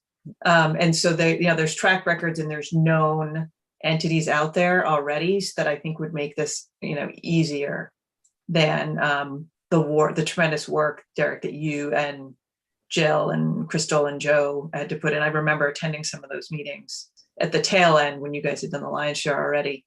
But the fact that we do have the white paper and we have the stats, if we go back to look and see sort of the goals and what they actually were able to do in the construction phase, to me, that would be helpful in getting specifics on this as we go forward, tying it to something more specific. So they have a sense of what we're hoping to see. Absolutely. Madam Chair, Okay. Commissioner Skinner, yes. one last comment, speaking to the adequacy of existing resources that we have available currently to really dig into these issues. I want to defer judgment on that question. Derek, first, if you could provide the white paper that you referenced, I think that would be helpful. But then also I want to be sure that we are recognizing that, as part of the licensing process for our existing category 1s and category 3s, we did place tremendous emphasis on their internal hiring practices, as well as their diversity vendor practices. And so, I do want us to eventually, sooner rather than later, build out a process for ensuring that we are holding the operators accountable for the promises they made during that application process and on which their license was conditioned. So I look forward to further discussing this particular point relative to resources. I know we do have our new diversity staff coming on board in the next week or so. And so I'm very encouraged by that. And hopefully I'd like to see this particular question and issue be presented as, one of her first charges.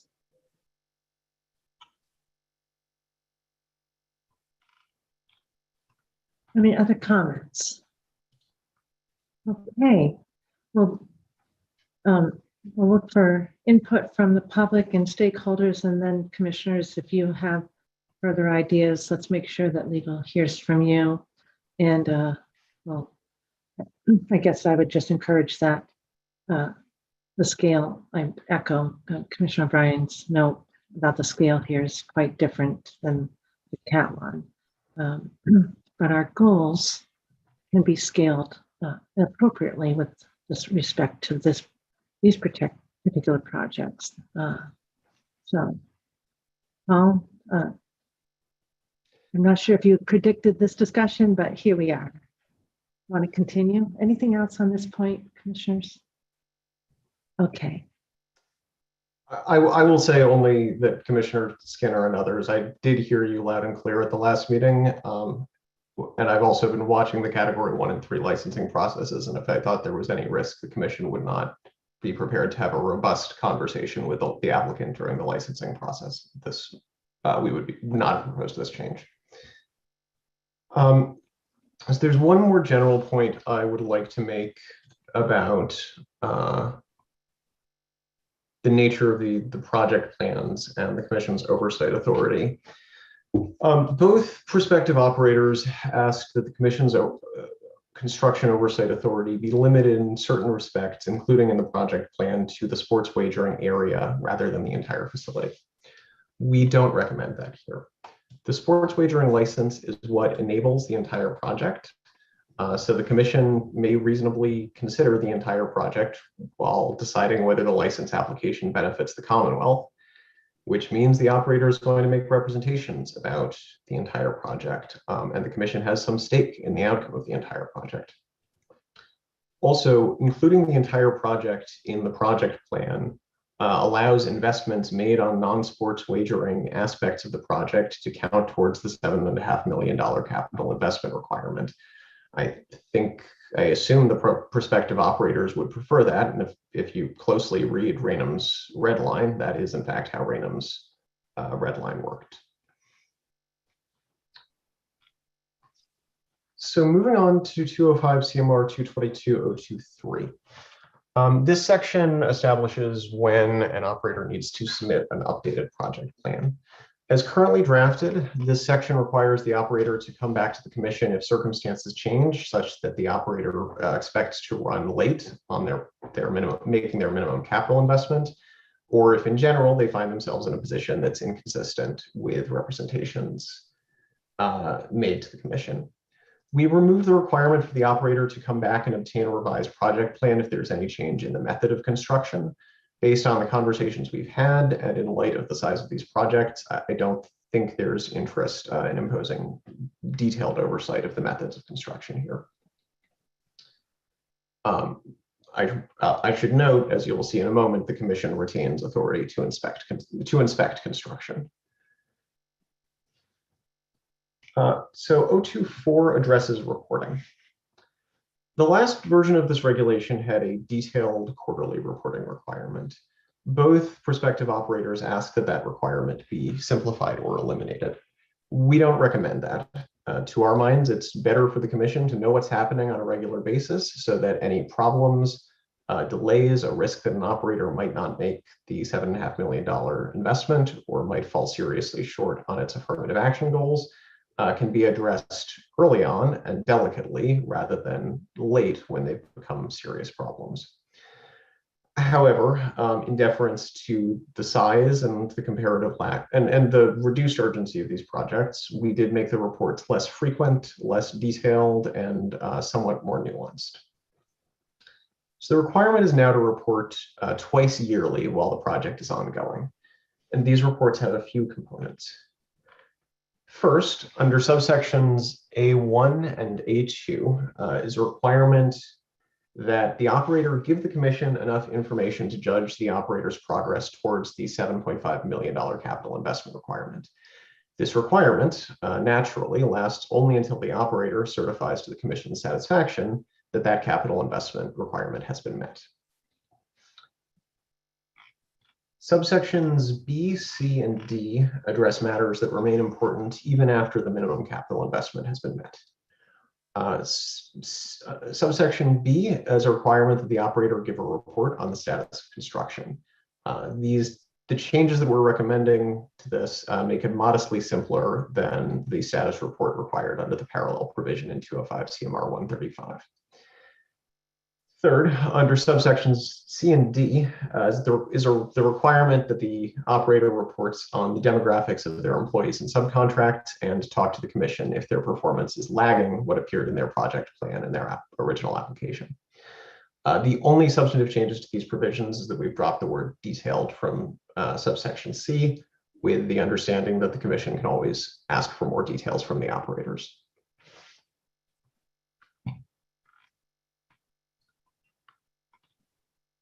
So moving on to paragraph 025, Rainham asked that we cut out, oh, pardon me. I have one question, and forgive me if I'm missing this. That's going to be addressed in a bit. This statute doesn't address ongoing capital investments like under 23K, correct? That's correct. Okay, thanks.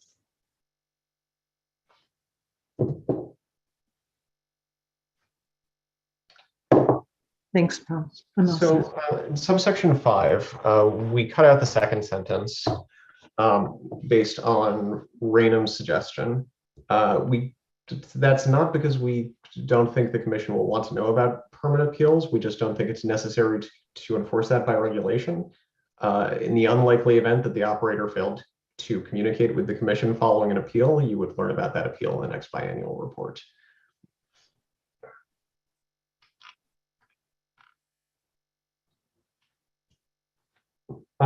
Moving on to design review, 205 CMR 222.03. We heard some concerns from the operators about the commission intervening in design review. The approach that we eventually took here is to give the commission the option to be informed and participate in these steps, but in deference to the fact that these are smaller projects, not to overrule the operators on their choices. So taking these changes in order, We took out the language in paragraph 1 because we think it contemplated a more formal ongoing design review process than what should be reasonably expected with respect to these projects. In 1A and 1B, we took out language about the Commission's right to request samples of building materials and furnishings. That's less important here than it was in the luxury casino projects. And in 1B, we took out approval from the phrase review and approval in order to clarify the Commission's role.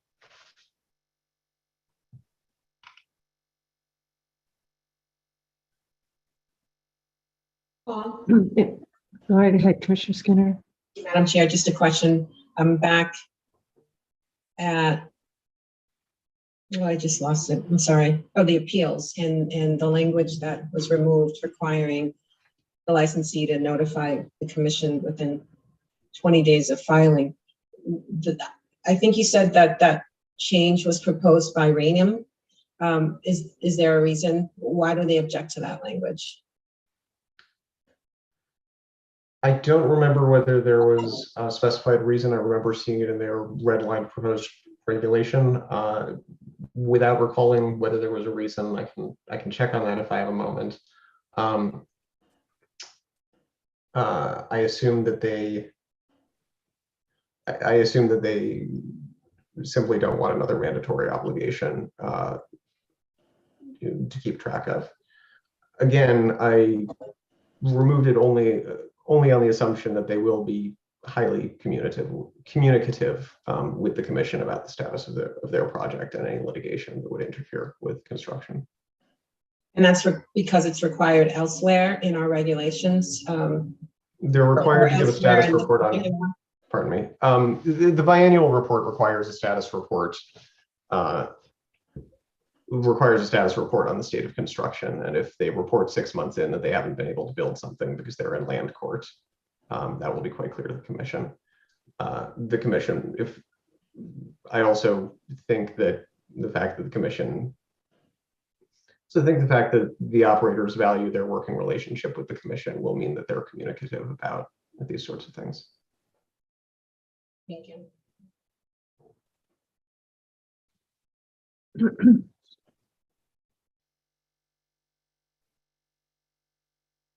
In terms of the ability to review design, kind of appreciate the operator's concerns here.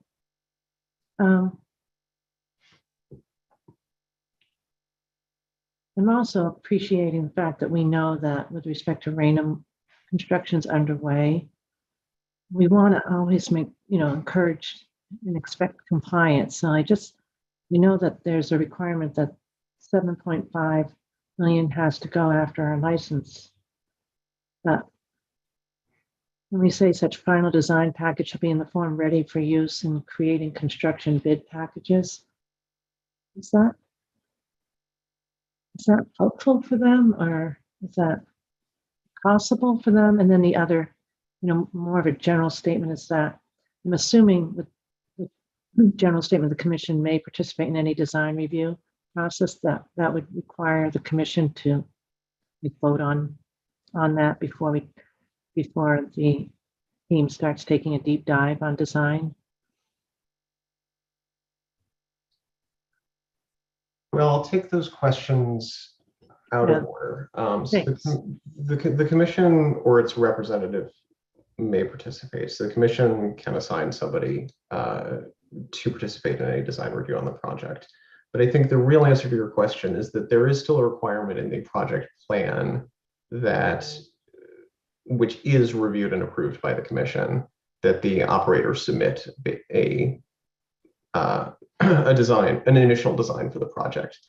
The assumption is that will be consistent with, or the assumption is that ought to be approved if it's consistent with what's in the operator's license application. Yeah. And the commission, of course, will have the chance to review any design materials that are in the license application, and that can inform the commission's review of the license application. The design 22203's design review contemplates later stage. contemplate the later stages of design issues. And so to take your first question, you're a little outside the bounds of my construction expertise, but I will say that we ran this regulation by Joe Delaney, and he was comfortable that these were tools that the commission may or may not ultimately want to use, but that there was no problem with giving the commission these options. Caitlin, is that a fair representation of the conversation? Sorry, could you say that one more time? I missed the end of it. That these were tools that the commission may or may not ultimately choose to use, but that it was fine to give the commission these options. Absolutely, yes. But we'd all convene back before Joe has to take a deep dive in any design review, right? Yes. We'd make some affirmatives. Okay, that's fine.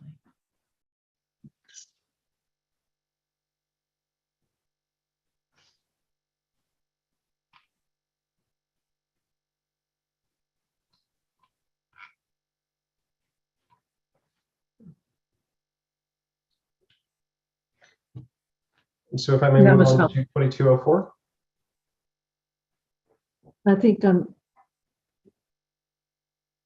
just on subsection 3, just I think you'll catch it, but it looks like need a space between or with. You beat me to it. Okay. There are very, very few changes here, maybe one too few, but as the prospective operators commented on this section, I do want to say a few words about it. These are the commission's most general oversight tools. It's the right to physically inspect the facility. It's the right to have access to construction documents. Both operators asked this authority, in effect, to be limited to the areas of the facility implicated in sports wagering for the reasons that I discussed when we were going over the project plan. We do not recommend accepting that edit. I also see one other nit, which is that the word approved should be reinserted in paragraph 1. It should say the approved project plan.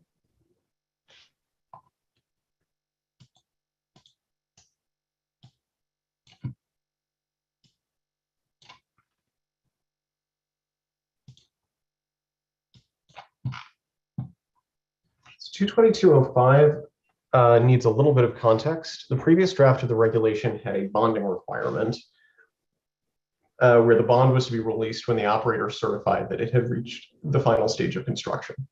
That certification process was laid out in 22205. Joe Delaney suggested that the bonding requirement be taken out, as did the prospective operators.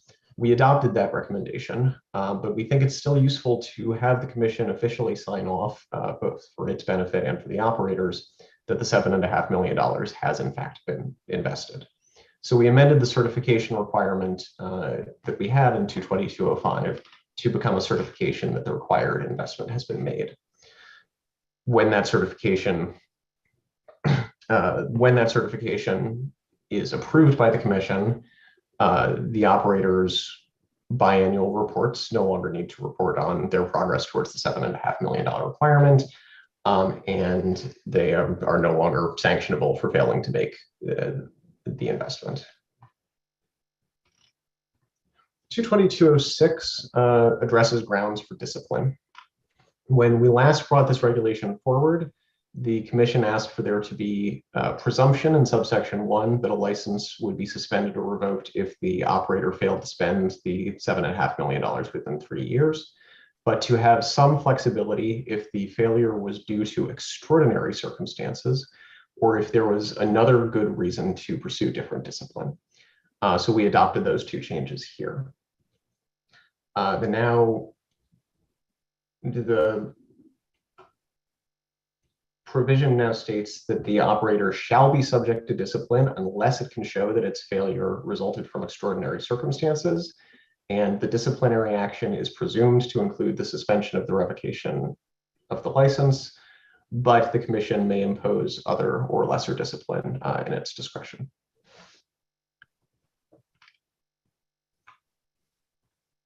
I'll set on that, commissioners.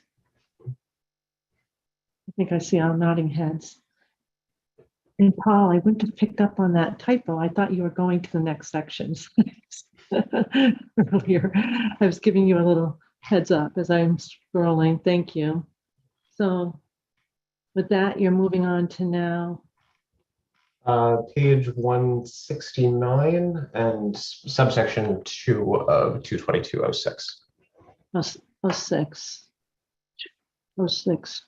2.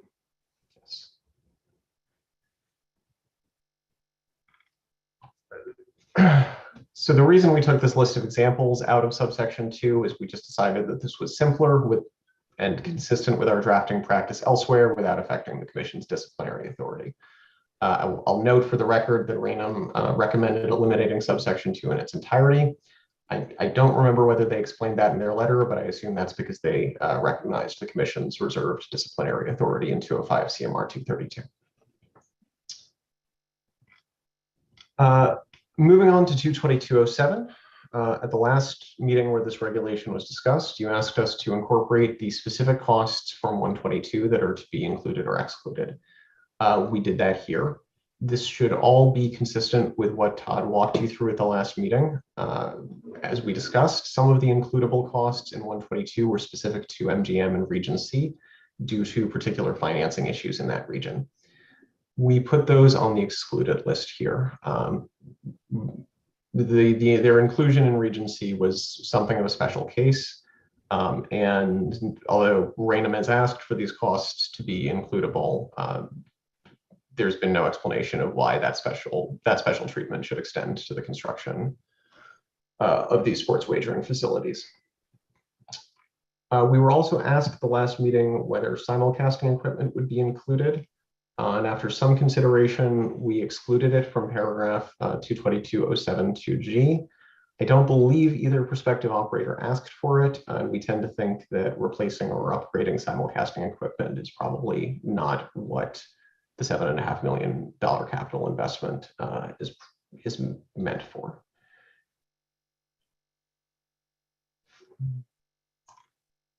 In the exclusion list, I'd like to draw your attention to the bottom of page 170 and the top of page 171. So the two, pardon me, these are both on page 170. Even I'm losing track of the red line at this point. 222.07(3)(a) and B. Unfortunately, one of which appears before the deleted paragraph for 222.08 and the other one which appears right under, make it even clearer, as promised, that pre-licensing expenditures would not count. There is one nuance here that I would like to draw your attention to. Under 3A, expenditures can start counting from the moment that the operator applies for the approval of its project plan, so long as the expenditures are ultimately consistent with the approved project plan. This is a fairness measure that allows the operators to get a slightly earlier start on meeting the capital expenditure requirement, as long as they understand that that element of the work will be done at risk. Finally, pardon me.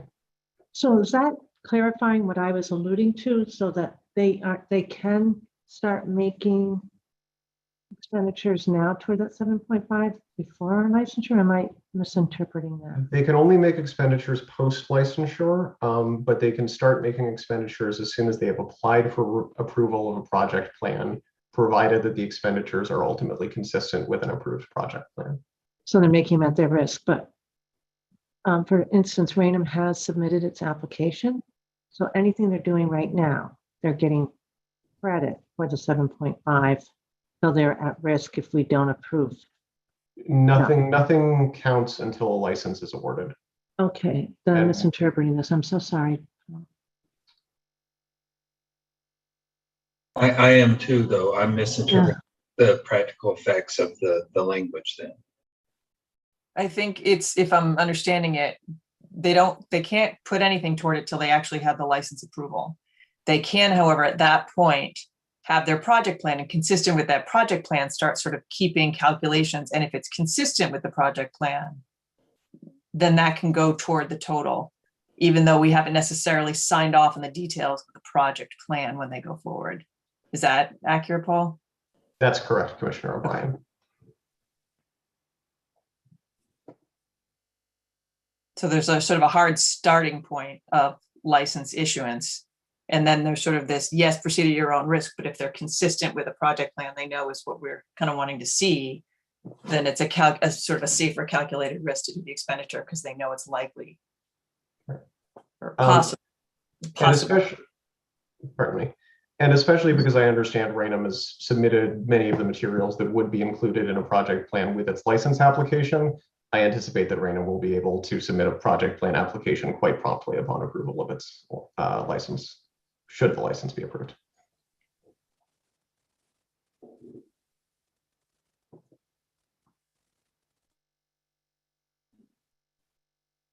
Madam Chair, Yes, Commissioner Hill? can we go in reverse a little bit back to a discussion? And I'm just trying to understand it. It's 22207. Sure. Sorry, Paul. No, you're catching up. That's good. I'm trying to understand why simulcasting equipment and upgrades would not be included. I'm not understanding why people would think that wasn't part of the costs associated with calculating the capital investment. I would actually think that's a big investment for a category 2, but I can be convinced otherwise.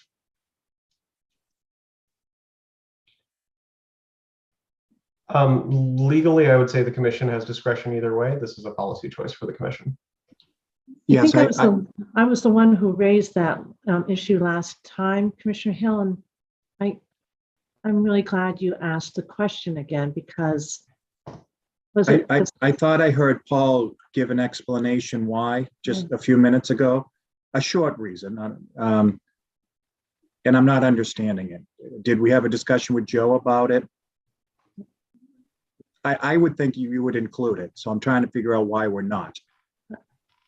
I guess I was presuming it was something to do with how you interpret capital. If it's not technical, then and it's policy, I think then we should maybe revisit it, right, Commissioner Hill? Yes. I don't know how others feel, but if I was building my house, actually technology would be part of the cost of that. So at a business, I think it's even more, and especially with what we're doing here. Well, because the law does require them to move to a new location, and the simulcasting is the link to this entire effort. That was what my thinking was last time. Which is huge technology, I would think. I don't know how big it is, but even if it's not huge, I just thought it would be in that list. I think I interrupted Jordan, and I apologize for that. Fine, good. No, Commissioner Hill, I think actually the chair just touched upon what I would have a hard time, or what I need to think about is, are we divorcing the sports wagering piece from the simulcasting piece, and how much are we divorcing that, given that the one is how the other is linked? I mean, part of me says, I think it's supposed to do with capital expenditures dealing with sports wagering, right? But I'm sitting here thinking this through.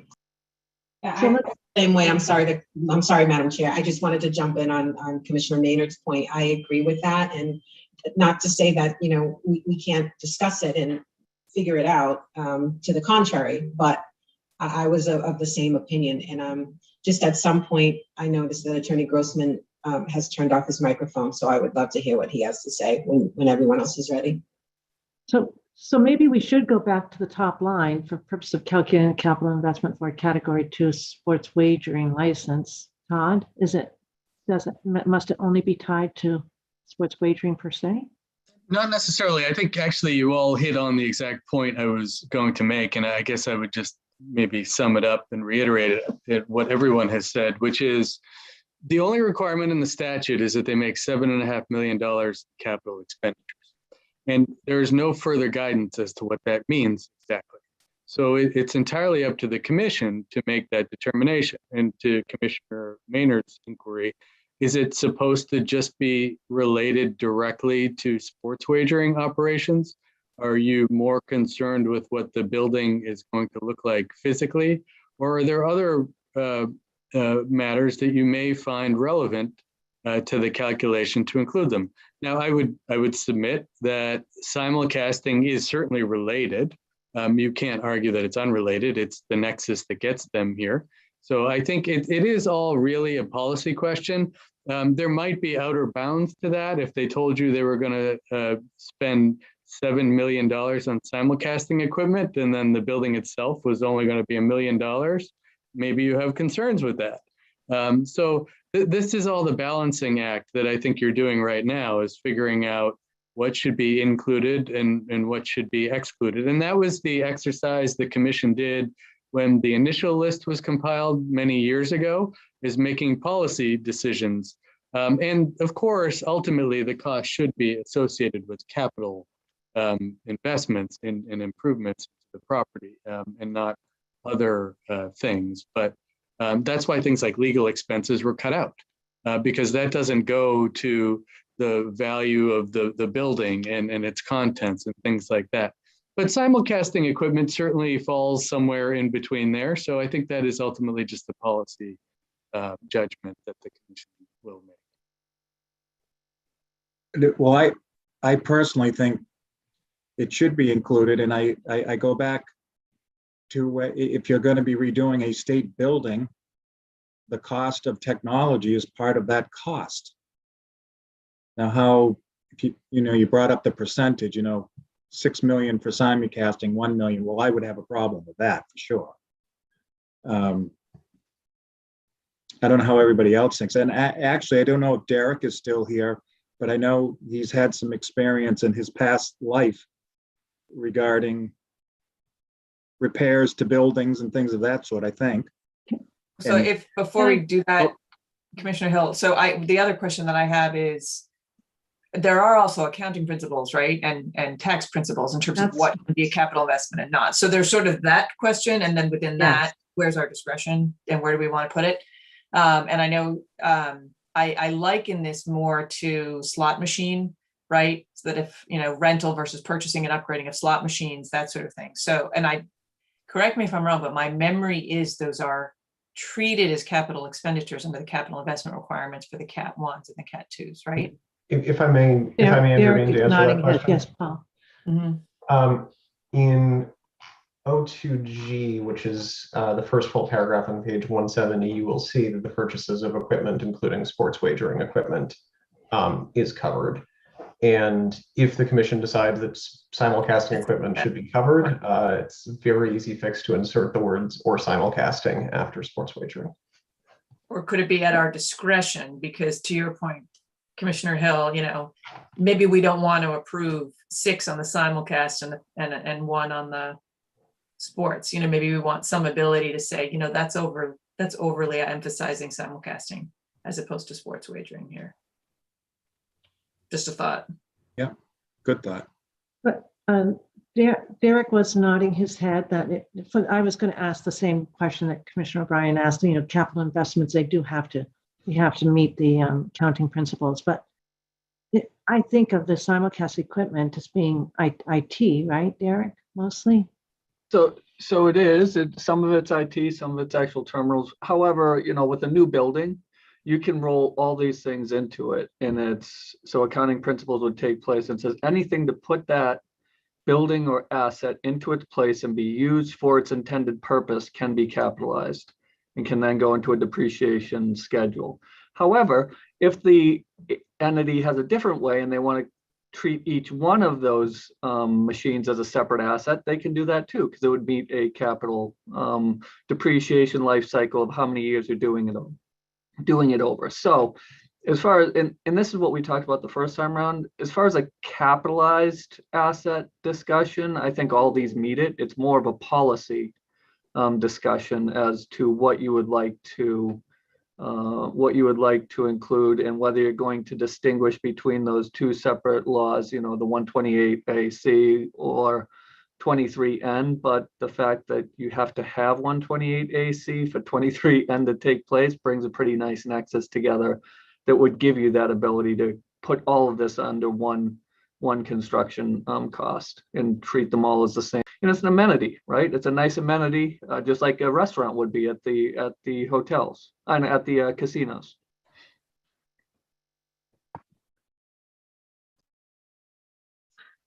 Okay, so Commissioner Hill, you would like to see it included? I personally would, and I think it's appropriate, actually. And again, I can be convinced otherwise, but so far I haven't been. And to the extent we reserve the right to review design, I think that any category 2 applicant listening understands that we've got at least a couple of commissioners who are saying, you know, exercise judgment over sports wagering and simulcasting and making it the property that's going to actually not only meet our goals, but probably profit them the most. Do we want to include it? Or do we need to include it with some cautionary language? Commissioner Skinner, I see you maybe nodding. I couldn't tell. I like the idea of adding the cautionary language. I think Commissioner O'Brien alluded to that. Okay. Is that And Commissioner that's Maynard? certainly fine with me. Yep. Commissioner Maynard? I'm fine with that. And the more I'm sitting here thinking, I'm thinking to myself, it's in the incentive of any potential licensee to spend the money necessary to make sure that they have a world-class facility to offer sports wagering. So I'm very confident. Yeah. Okay. So I think you've got guidance on that. Commissioner O'Brien, you all set? No, with I was that? just gonna joke. Once again, you have my cynicism on one end with Commissioner Raynard's optimism on the other. So I'm sure we'll land somewhere right in the middle. I have to say I'm aligned with Commissioner Maynard on this one. But I like that. You know, that's what keeps us, you know, very well balanced as a commission. Okay. Anything else, commissioners? I think we gave some guidance to Paul on that. All right. Shall we continue back to where we were? Sorry about that. Oh, no. That was good. Before we move on from that point entirely, I'll simply say that we may need to give a little bit of thought to how to structure that cautionary language. This reg as designed doesn't contemplate the commission approving or disapproving certification that the expenditure requirement has been met based on how happy the commission is with what's been spent on what. So we might think about a cap on the amount of simulcasting equipment that can be counted, or we might think about that information being highlighted to the commission earlier in the review process. Maybe the mechanism might be something other than simple cautionary language. Am I right, though, that the idea really extends maybe even beyond simulcast with respect to the overall project, right? Could we do some general language? It's not necessarily tied specifically to simulcast, or am I thinking about it incorrectly? Commissioner O'Brien? Well, I was actually, if you were going to tie it to simulcast, is there a percentage in the project, right? Saying no more than X percentage. You wouldn't be tying it to a dollar amount. It would be relative to the project itself. And it could be a pretty high percentage. We could certainly work with that. We could certainly try something like that. Yeah. Although I always worry about that in terms of unforeseen consequences, right, Commissioner O'Brien? Right. And we can work with it. And I'm sure the operators, the prospective operators are tracking this conversation and may come through with suggestions in the next few days. Right. So I actually have very little else to say about the regulation, just that 22208, which you will see on the same page that you're currently on, has been removed, again, based on Joe Delaney's recommendation, which was consistent with the request of the operators.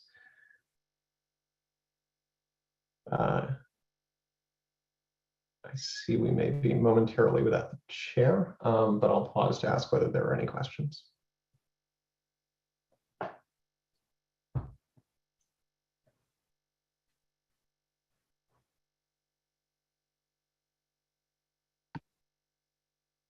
Any further questions then for Paul?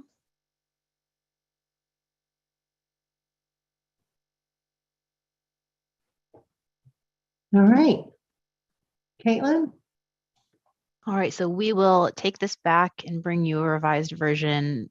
We'll make every effort to get it back to you on the 16th.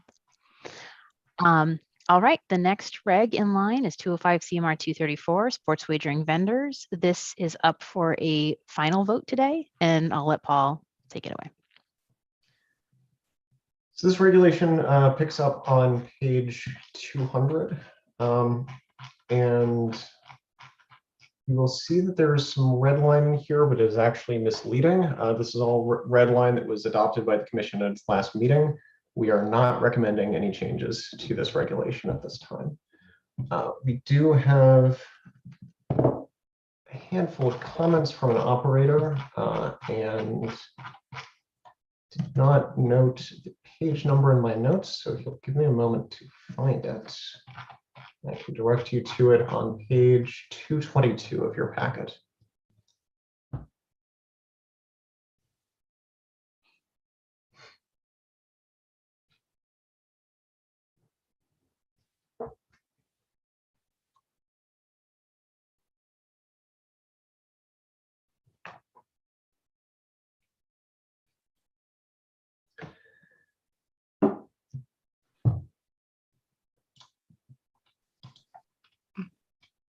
Everybody find them?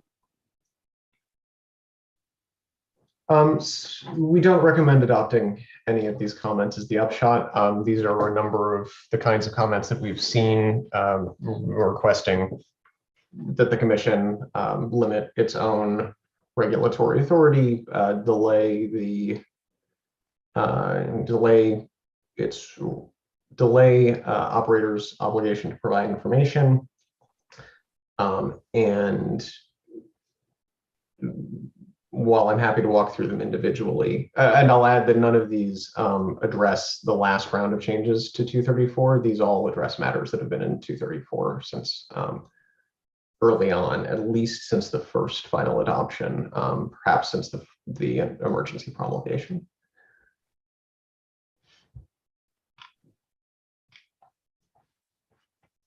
So the first two comments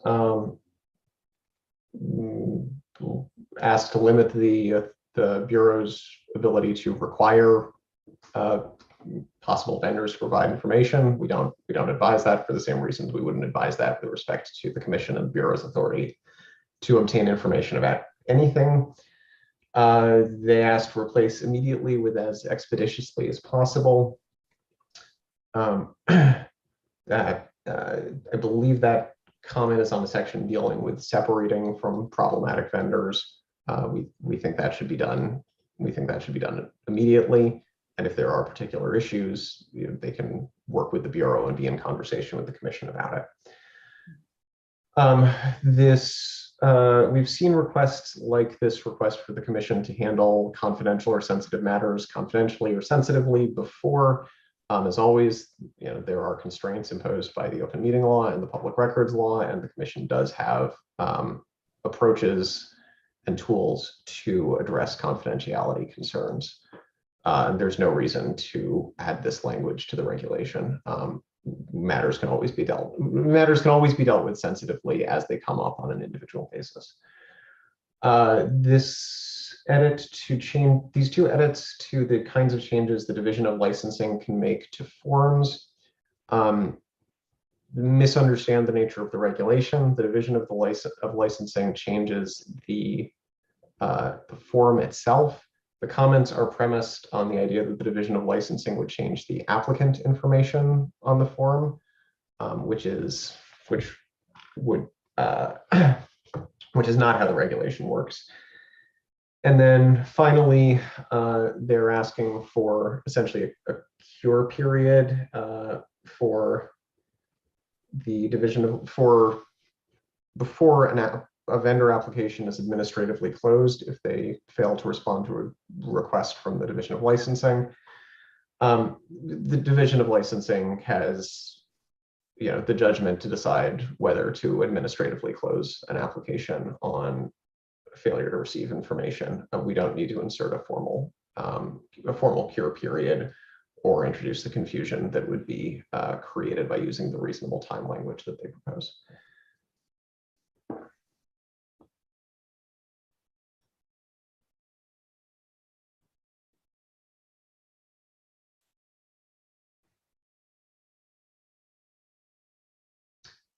Any further questions? Nothing new here.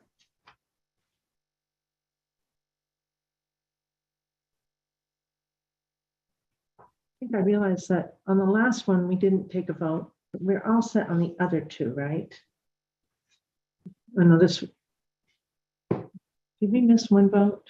No, you took a vote on the first one. We're explicitly not taking a vote on the second one. We're going to bring it back. And We should then, do it, and then yeah, we're we'll ready do a vote on this. we're ready and need to act on this one today.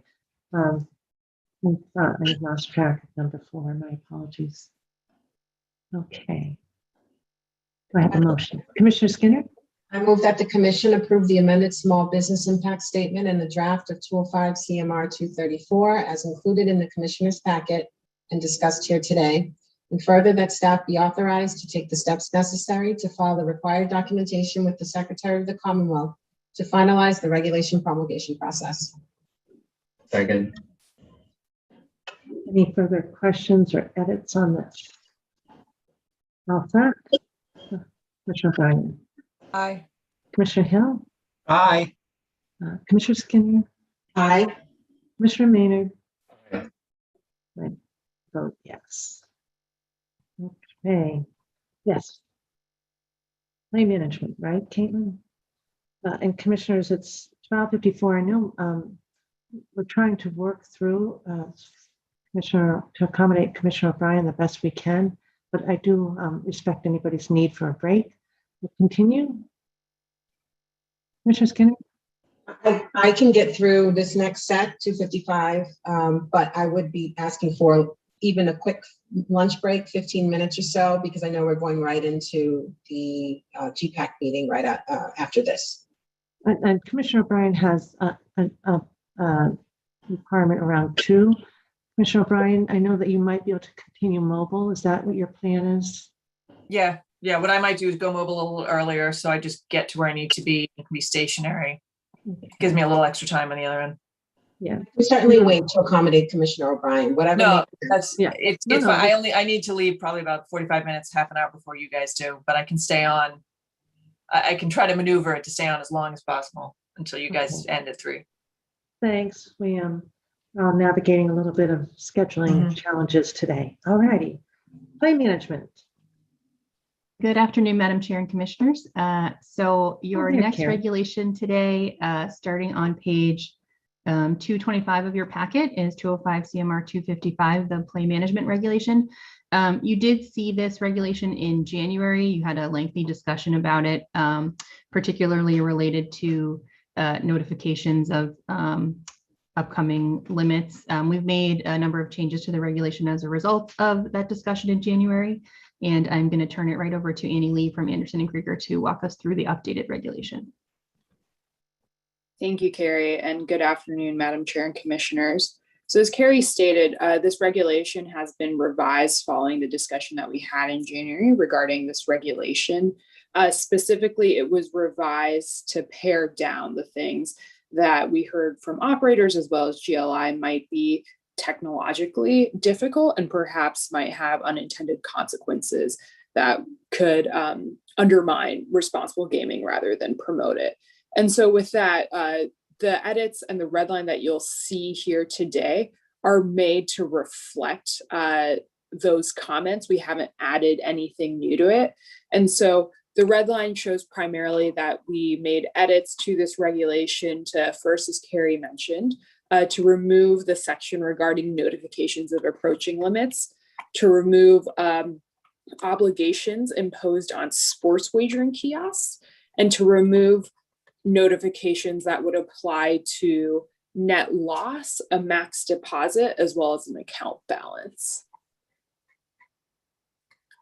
We also inserted clarifications to make it clear that these play management would be available, would be made available by all operators which allow individuals to maintain a sports wagering account, and also that if individuals seek to make any sort of limitations less strict or to unenroll, specifically regarding the max bet, the new limitation or their unenrollment doesn't take effect until the next business day and after the individual reaffirms the modification or unenrollment. So if you want to loosen the restrictions that you've set for yourself, you have to wait at least for the day to finish out, and you have to reaffirm that you want to loosen that before it takes effect.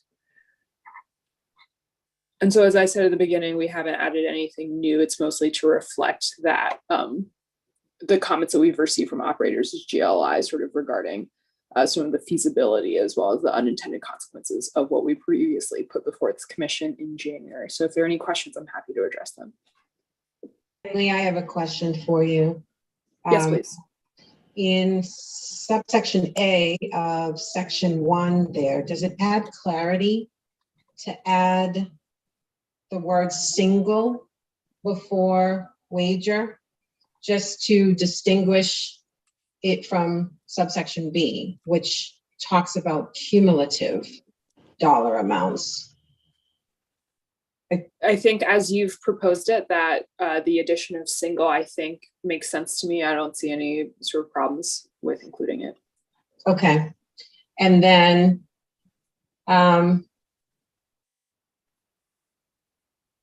where it talks about in subsection B, a wager over a specified cumulative dollar amount, to me that reads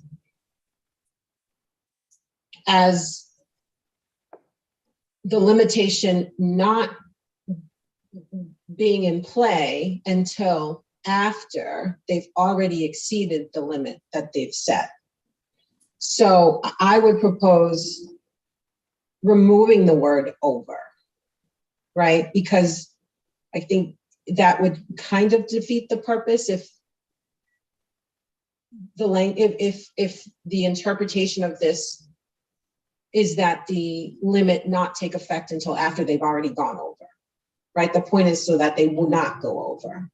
Yes, yes. So let me clarify. The idea here is that you set a budget for a day, week, or a month, and then this limit would prevent you from going over. So if, for example, I've set a week's budget of, $50, and so far I'm at $49, I could still bet $1 and still be within my budget.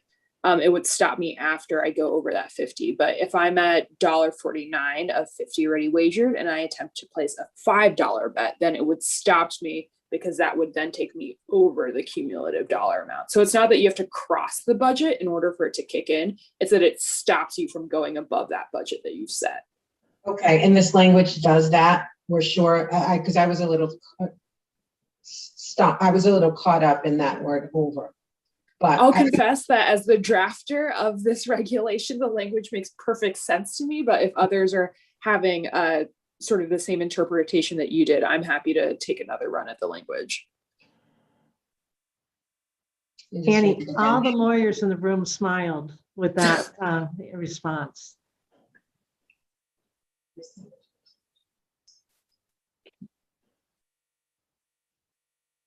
Okay, so there's the limitation on placing a wager that goes over what they've already set as a daily, weekly, or monthly limit. Yes. So I think that the over a specified cumulative dollar amount is meant to be a modifier to placing. So you can't place over it. Yep. Okay, thank you for the clarification. I just needed to read it again, I guess, in public. No, that's okay. I can totally understand if that might have happened. I might be a little too close to this language to be able to think about the different ways to read it. Sure, Skinner, we have to do this in public all the time. It's what we do, right? Yes, as opposed to, privately. Well, in my own home. We were all sorting it out with you just now, believe me. Okay, want to keep on walking us through a little bit from a high level, just so that, Annie, we can see what your thinking is. Just scroll down. And then so that same language is again sort of appears in section 2(1)(c). Again, it's the idea of the budget for your deposits. And so this time, if I set a budget of $100 for deposit over a month, and I've only deposited $99, I can still deposit one, but if I want to in a single deposit move, $10 into my account, it would prevent me from doing that because that would again exceed the budget I've set for myself. Yeah, so this one here to me seems more confusing because the limit is on depositing an amount once the individual has deposited over already. That's, I mean, I get the intent of this, but I think this reads perhaps that the limit doesn't take effect until they've already deposited over a specified cumulative amount. Am I the only one that reads this that way?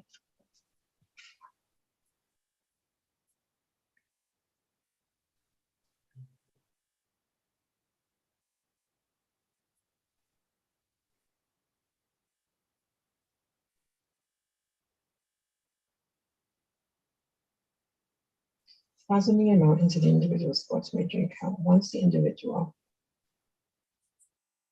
Right, so the phrase once the individual has during a day, week, or month deposited over.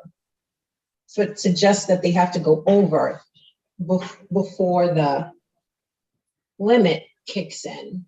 Would it make more sense to you if we perhaps amended instead of over of up to a specified cumulative amount? So once the individual has during a day, week, or month deposited up to a specified cumulative amount, or we could just make it deposited a specified cumulative amount and just strike over. Yeah, I think that the latter makes more sense, but I think it could work either way. Okay. I mean, if we strike over in C, I think that language amendment could also be made in subsection B. So it replacing a wager once an individual has during a day, week, or month wagered a specified cumulative dollar amount. That's certainly clearer to me.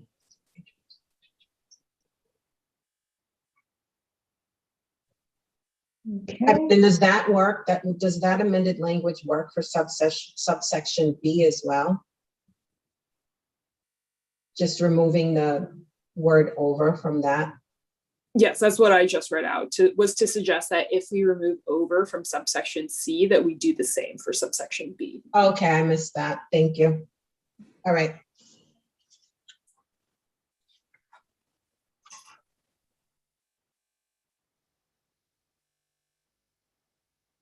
Sorry, I missed that. Clearly, I was still in my thoughts. No apologies necessary. Want to continue on? Happy to. And so one change that we did make in section 3, subsection 2, was after conversation with our operators, we understood that perhaps it might be most effective to have reminders to enroll into play management on a quarterly basis rather than a monthly basis. A monthly basis might be too frequent and it might has a risk of annoying patrons, but annually doesn't seem like enough. Quarterly might strike the sweet balance because it also aligns with the advent of new sports seasons throughout the year. And so that's the intent behind changing it to quarterly here. As I described earlier, we also made a change in section 3, subsection 5, to clarify that when a person seeks to loosen the limitations that they've set on themselves, it's either if they've set sort of a time limit, the day, week, or month limit, that time has to expire and then they have to reaffirm it. If it's just on max bet limits, then that loosening won't take effect until the next business day, and only after they confirm again that they would still like to loosen or unenroll from the limitation.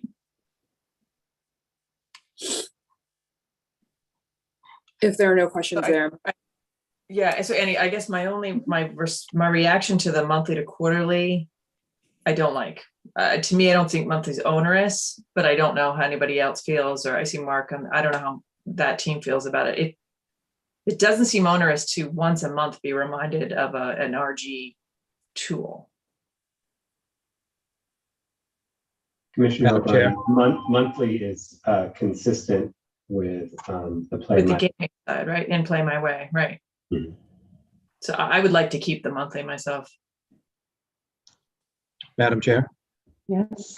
I actually was going to unmute right before Commissioner O'Brien did on this very issue. I see absolutely no reason to change it to quarterly. And the amount of information that operators give the consumer during a month is incredible.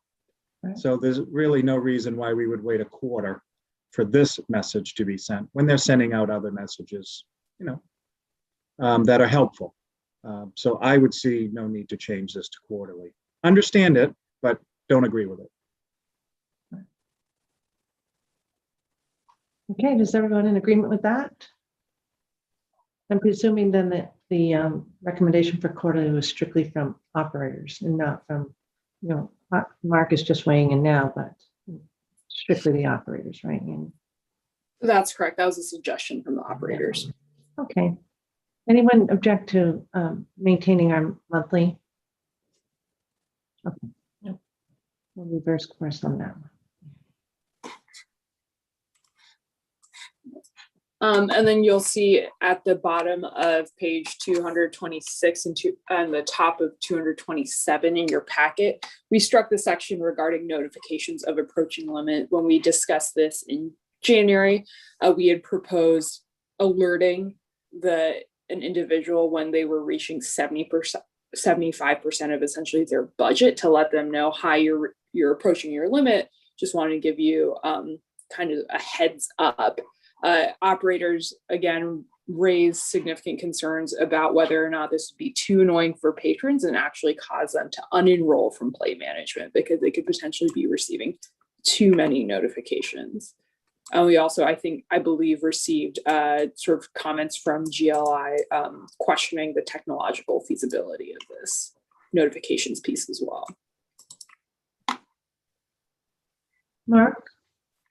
Yeah, this was something that I was supporting, and actually I think it was, if I recall, the conversation with GLI about the technological feasibility of doing this with the specific types of limitations that we have in place.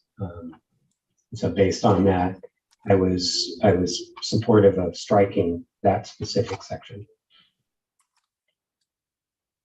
I think this discussion was also, you applied it with Play My Way, right?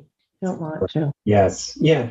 There was a lot from Play My Way that I felt would be important to carry over to this type of play management.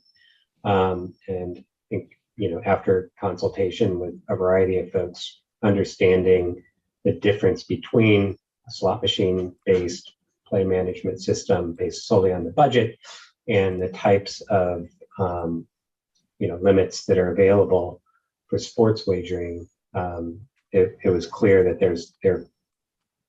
we really need to consider that they are two separate systems. We want to hold on to similarities where we can, but recognize there are differences. Okay. Anybody disagree with the recommended changes? Okay.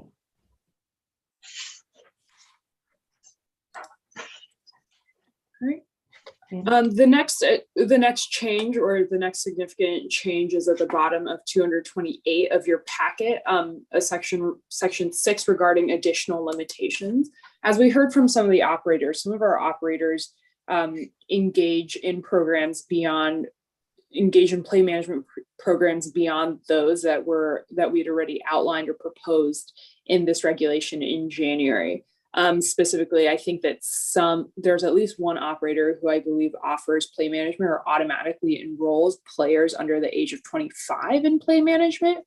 And so recognizing that we might not necessarily want to impose that requirement on all operators, we certainly don't want to prevent operators who are trying innovative things, who are experimenting with play management programs that promote responsible gaming. We don't want to prevent them from engaging in that experimentation.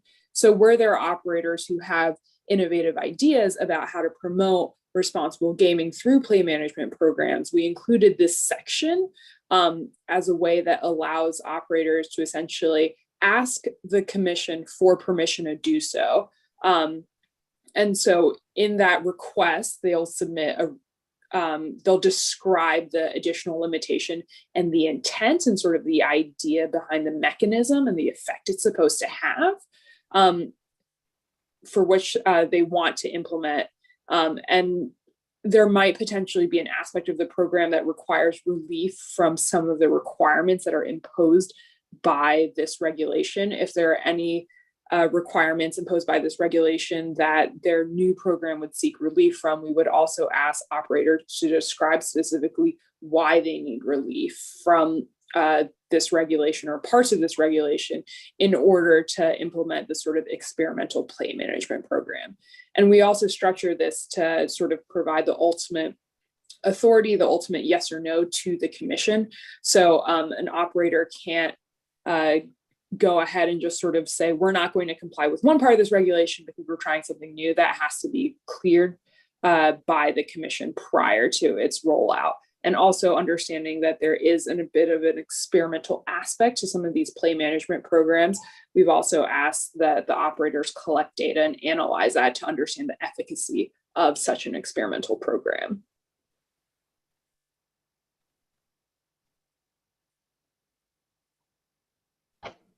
Madam Chair, may I just say a few words about that last section?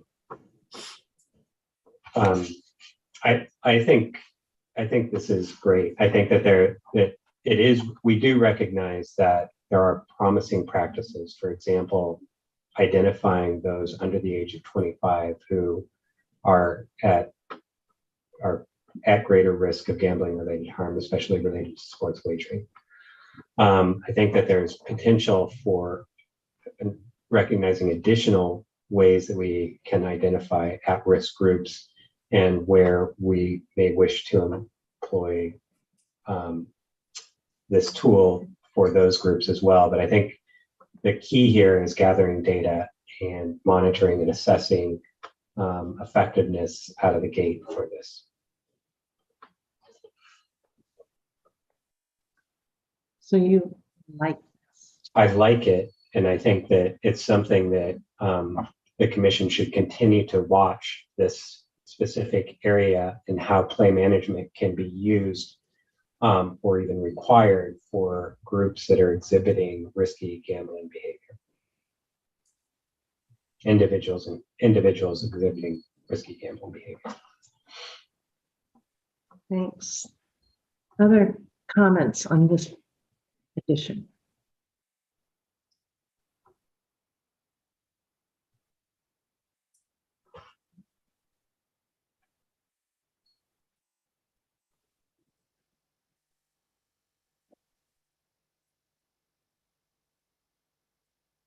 We haven't run this one by the operators, correct? It's a good A lot thing. of these changes came out of our conversation with the operators. I don't believe we've received any comments from the operators regarding this regulation as it was set forth in the packet. But the data retention's critical, right, Mark? At the very end.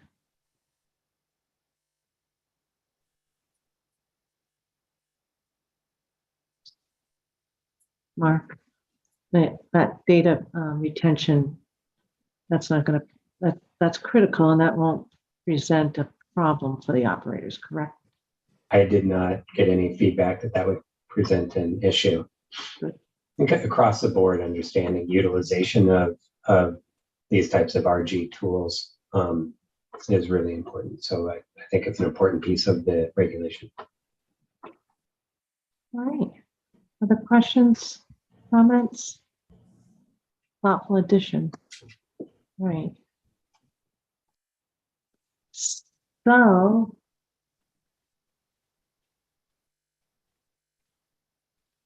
Annie, does that conclude your? This concludes my walkthrough of the comments. Great. Commissioners, if you don't have any other questions or edits, take a motion. Madam Chair, I move that the commission approve the small business impact statement and the draft of 205 CMR 255 as included in the commissioner's packets and is further discussed and amended here today. And I move that staff be authorized to take the steps necessary to file the required documentation with the Secretary of the Commonwealth by emergency and thereafter, and to begin the regulation promulgation process.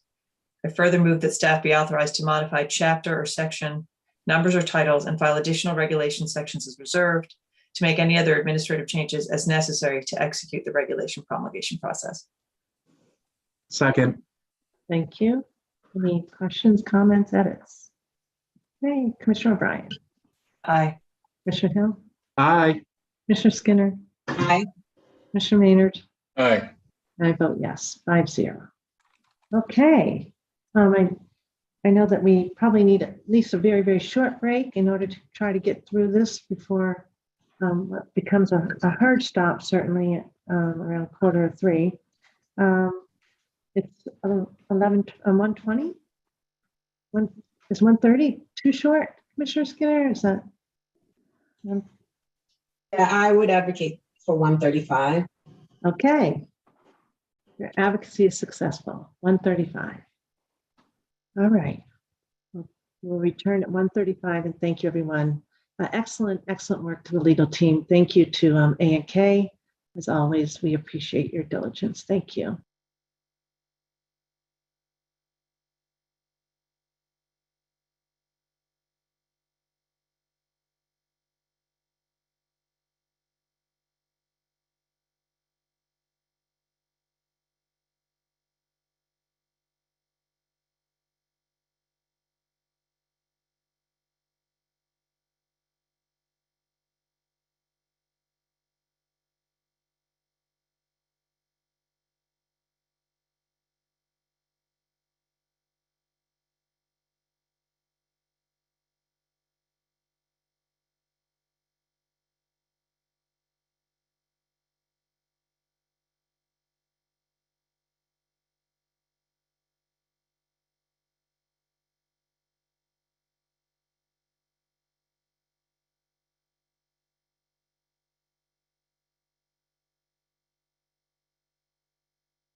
think we can take down screen now. Also, I'm feeling those in the office harder to catch something to eat.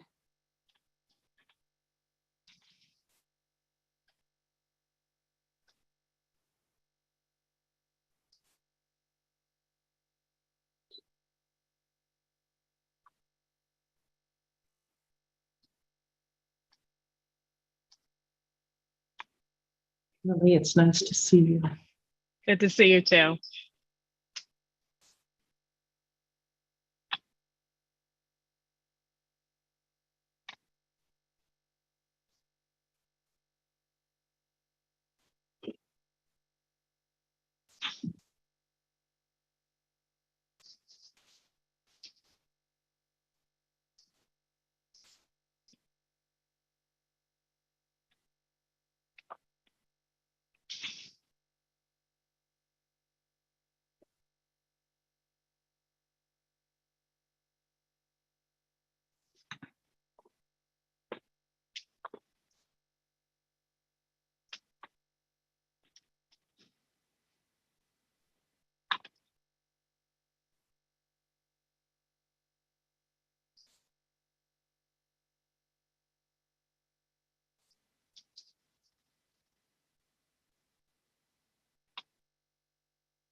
Commissioner O'Brien may be staying on her phone. Yeah, I'm in the car, so I'm listening, Okay. but on the phone. Okay, great. So I'll just do a virtual roll call. We're just returning from a short lunch break. Commissioner O'Brien, you're on your phone? I am, yep. Thank you. Commissioner Hill? I'm here. Great. Commissioner Skinner? I'm here. Great. And Commissioner Ming? I'm here. Okay, so everyone, we're just going to do a slight pivot because we remain nimble, but we do need to get to some work timely fashion that will be presented by Lily Wallace for the Community Affairs Division. So turning to item number 6, and Lily, if you can just remind us of the page of our pack. I don't have the page in You front know of what? Yeah, me. I can get it because we have our handy index that Grace has developed for us. It's page 237. Yep, thank you. 237. There we go. Thank you. So good afternoon, Lily. Good afternoon, Madam Chair and Commissioners. On behalf of the Community Affairs Division, I have for your consideration today the 2 workforce development applications received by the Community Mitigation Fund for the 2023 round. So these applications were reviewed by a committee made up of Gaming Commission staff from 4 different departments and Commissioner Hill, and I just wanted to offer a quick thank you for all those involved for sharing their time and talents. The team met to review these applications earlier this spring and then requested supplemental information from the applicants. Based on this information, we've made the formal recommendations provided in the memo in your packet, and we are here today to ask for a determination and vote on these 2 applications. So just as a quick reminder, for the guidelines for our workforce grants require applicants to focus on areas of highly impacted by the casino operations to mitigate strain in existing resources or a potential impact on the regional labor market. And they also need to demonstrate that the education and skills in the training programs that they're proposing are in response to an identified need at the casino or as a means to provide a sufficient supply of workers to backfill jobs being lost to the casinos. So the targeted spend on this category for 2023 was $1 million divided evenly between Region A and Region B. This year, we received 2 consortium applications, one in Region A and one in Region B, totaling $1,035,500. The CMF review team is recommending the full funding of both applications. So the Gaming Commission has historically funded both of these programs, and we've found that they continue to effectively mitigate impacts caused by the presence of the gaming establishment. But due to the nature of workforce development programs being an ongoing mitigation need, we'd like to continue to provide this funding to help these organizations do their work. So first, our application in Region A, which was submitted by the Metro Boston Regional Hospitality Consortium, whose application is managed by MassHire Metro North Workforce Board and the City of Boston's Workforce Development, which I'm just going to refer to as MassHire, as both their name and acronym are a bit of a mouthful.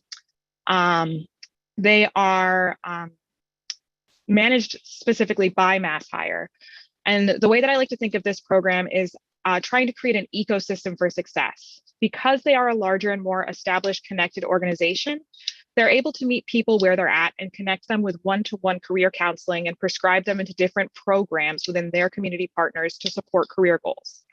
So they focus not only on education, but on working with the individuals to remove barriers to employment, like transit, helping them with childcare referrals and food assistance. So their programs engage un- and underemployed skilled hospitality workers and provide them with the different secrets of services. They offer programming across 9 partner organizations, covering everything from ESOL classes being offered to speakers of many languages, high school credentials, and digital literacy, both of which are a requirement for employment at Encore Boston Harbor, and more very hands-on occupational skills like housekeeping, culinary training, and hospitality customer service. So as I noted in the memo in your packet, the latest data shows that in 2022, there were 30,080 unique job postings in the hospitality industry posted in Metro North and Boston with an average annual salary of around $45,000. The occupations most in demand are food service managers, cooks, hotel desk clerks, and housekeepers. During the same time frame, Encore posted 285 unique jobs with an average annual salary of $55,000, which is an increase in their job openings 50% compared to 2021. The occupations that are most in demand at Encore are hotel desk clerks, food service managers, housekeeping, and cooks. Encore posted job postings show an increased demand for skills in customer service, guest relations, and culinary roles. So MassHire is requesting a full $500,000, and I'll pause here for any questions on that application. Questions? I have a question, Madam Chair. It's not about the application itself, but just the impact of these funds. Is there a pipeline for employment directly to Encore, and in the case of MGM that we'll get to next? What's that process like? So individuals successfully completing the program, taking advantage of that, should the commission grant the application. Is there a way that these individuals can be guaranteed employment, assuming they pass all the necessary prerequisites? But do they gain any priority or preference, if you will, by virtue of their participation in these programs? So they don't currently have if you finish this program, you get a role in Encore, because they have to go through the full Encore HR process to begin with, and all their background checks and everything there. So they can't, offer a job at that point. They would still need to go through the full HR process. But they do work collaboratively with Encore, and something that we had asked for last year was to just sort of even make that partnership stronger. So they have reached out to Encore to do like specific showing up at their job recruitment days. So there's sort of a pipeline in that. And also when we're looking at mitigation, we're looking at both the pipeline to Encore, but also the mitigation and the backfill of other jobs. As I noted, you see that Encore pays more than the average. So we're looking to also backfill those jobs. So we did start asking this year. This number was just never requested before. So this year, when they send in their annual report, they will be reporting on how many hospitality placements they had and how many Encore placements they had. So that data will be available going forward. And I will give that to the commission as soon as we have it. MGM does have a little bit closer of a tie with the programs that I'll talk about later, particularly their line cook program. They really like to hire from that program. It's a program that is, partially funded by MGM, and they work very collaboratively, and they are actually just increasing that relationship with MGM this upcoming year. So again, we just haven't historically asked for the placement numbers, but moving forward in this last round, we did ask for them to start reporting on those placement numbers. Thank you, Lily. Very encouraging. Other questions or comments? I think, Madam Chair, Yes, please. the only comment I would make to Commissioner Skinner is when we were meeting in the subcommittee, that very question came up a couple of times. And we wanted to see where the money was really going and how it was affecting Encore and of course the program. So a question that you were thinking of, we all thought of as well. And as Lily has stated, we're going to get some great information in the very short upcoming future. Yeah, and I think also just Commissioner Hill in our committee had raised some good questions about just the numbers for gender and diversity, since there seems to be some challenges in filling some of those recommendations that the commission has made. So we are looking a lot more, especially coming this summer, for them to pull that data and sort of see, you know, where are some of the opportunities moving forward, if there are opportunities for us to fund things to help close some of those gaps. So this is something that we are looking at very closely in this upcoming round. So if everyone's all set, I can go to the Region B application. Great. So our application in Region B was submitted by Holyoke Community College on behalf of themselves, Springfield Technical Community College, and the Springfield Public Schools. So these programs help to create an eligible workforce to meet the needs of the region, and they provide a continuum of adult education, career readiness, and occupational training to connect un- and underemployed residents to education, training, and employment opportunities to meet the needs of MGM Springfield and the region. So compared to Mass Hire, this program is managed by the workforce department branches of HCC and STIC. So they do work collaboratively to connect the residents of STIC and the Springfield Public School programming to the HCC line cook programming if they are interested, but they're not all under one large umbrella. It's a little bit more working together on separate programs. So the gaps in educational attainment and digital literacy for adult job seekers in Hampden County impacts all of the industries, but they are particular barriers for MGM Springfield for their hiring goals and their diversity goals, since MGM does require high school credentials for all positions. So STIC, SPS, and Springfield Public Schools, SPS, offer high-set classes and GED classes.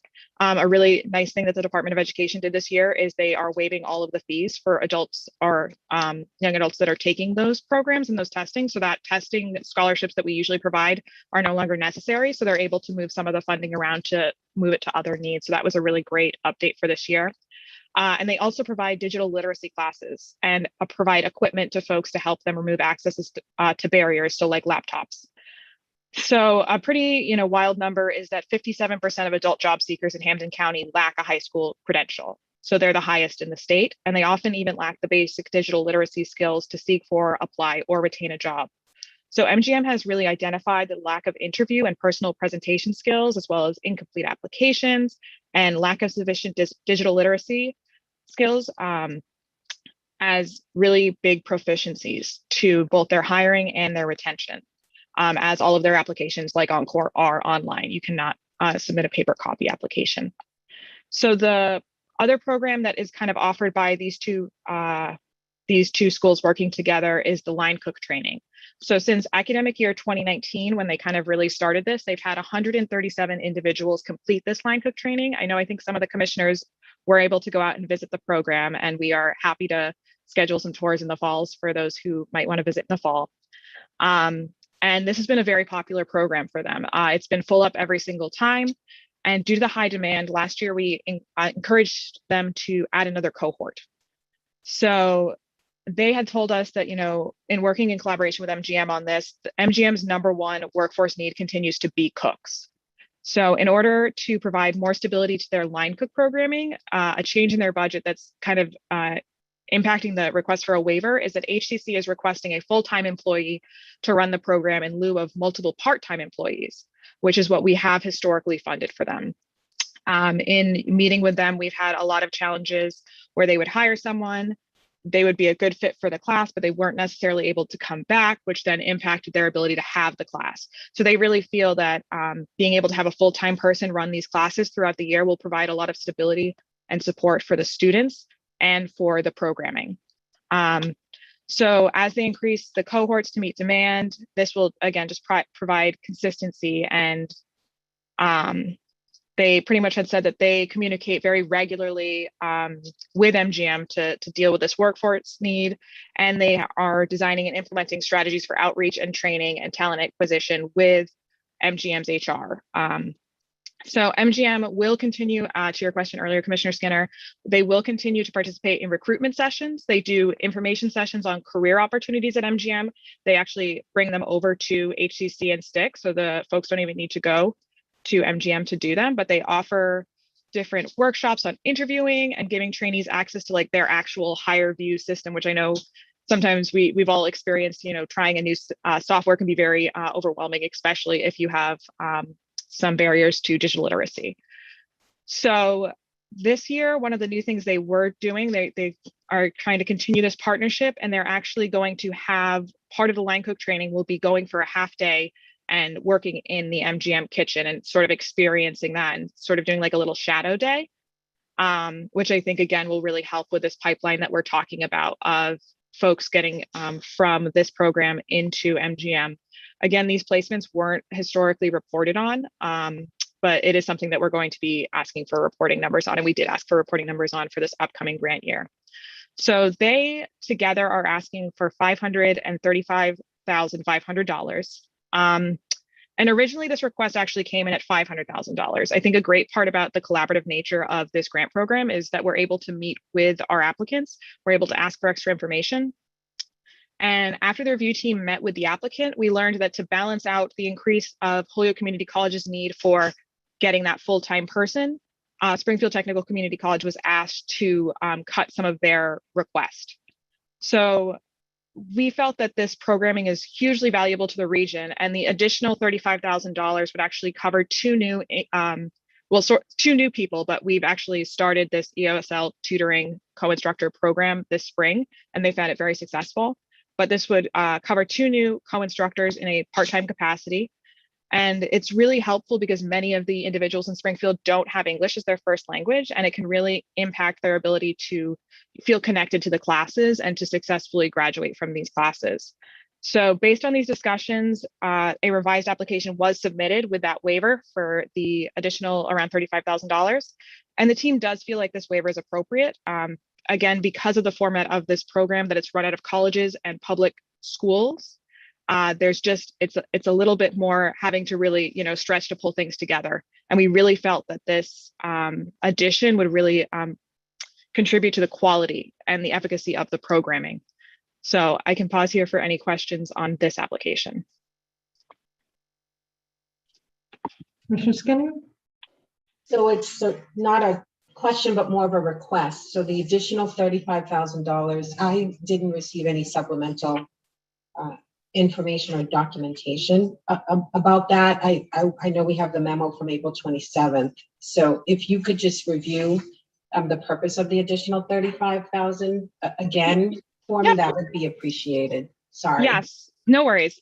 So historically, we have funded these EOSL co-instructors. So you're adding someone to the classroom that can speak multiple languages, which when you're having these classrooms of folks from a very diverse background, if English is not your first language, then you need to have mastery of both English being taught in that class and mastery of what's happening in the class. So you need to know how to use a computer and also learn English.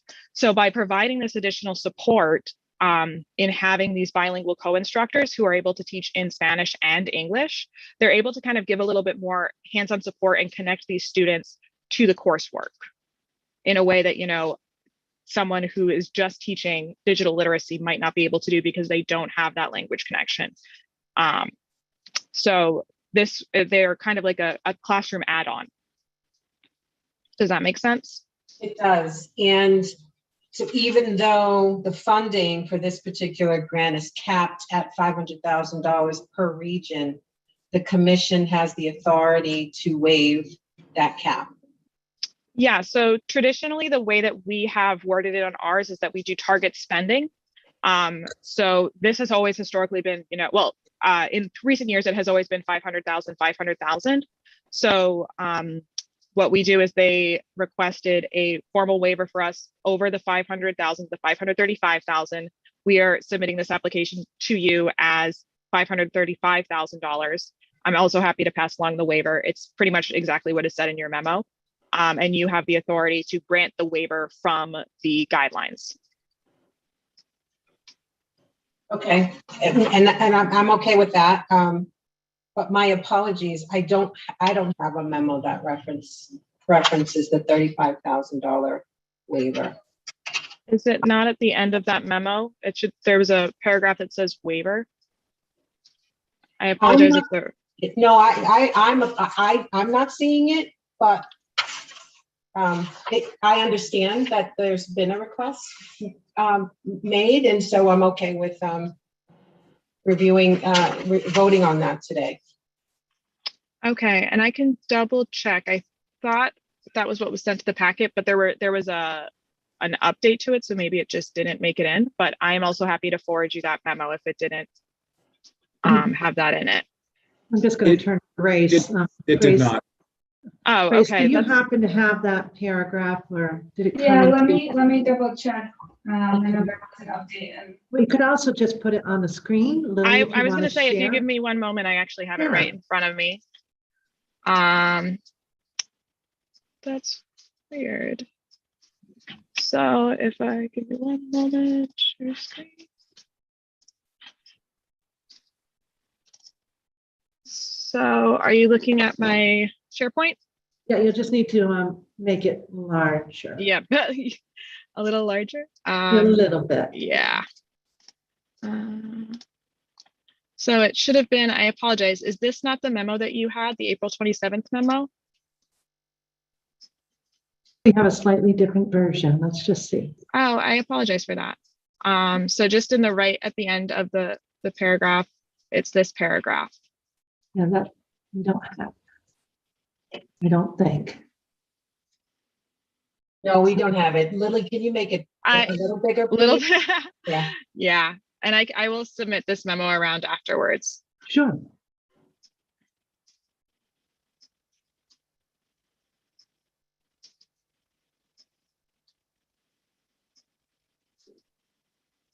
And I think legal can confirm we have the authority to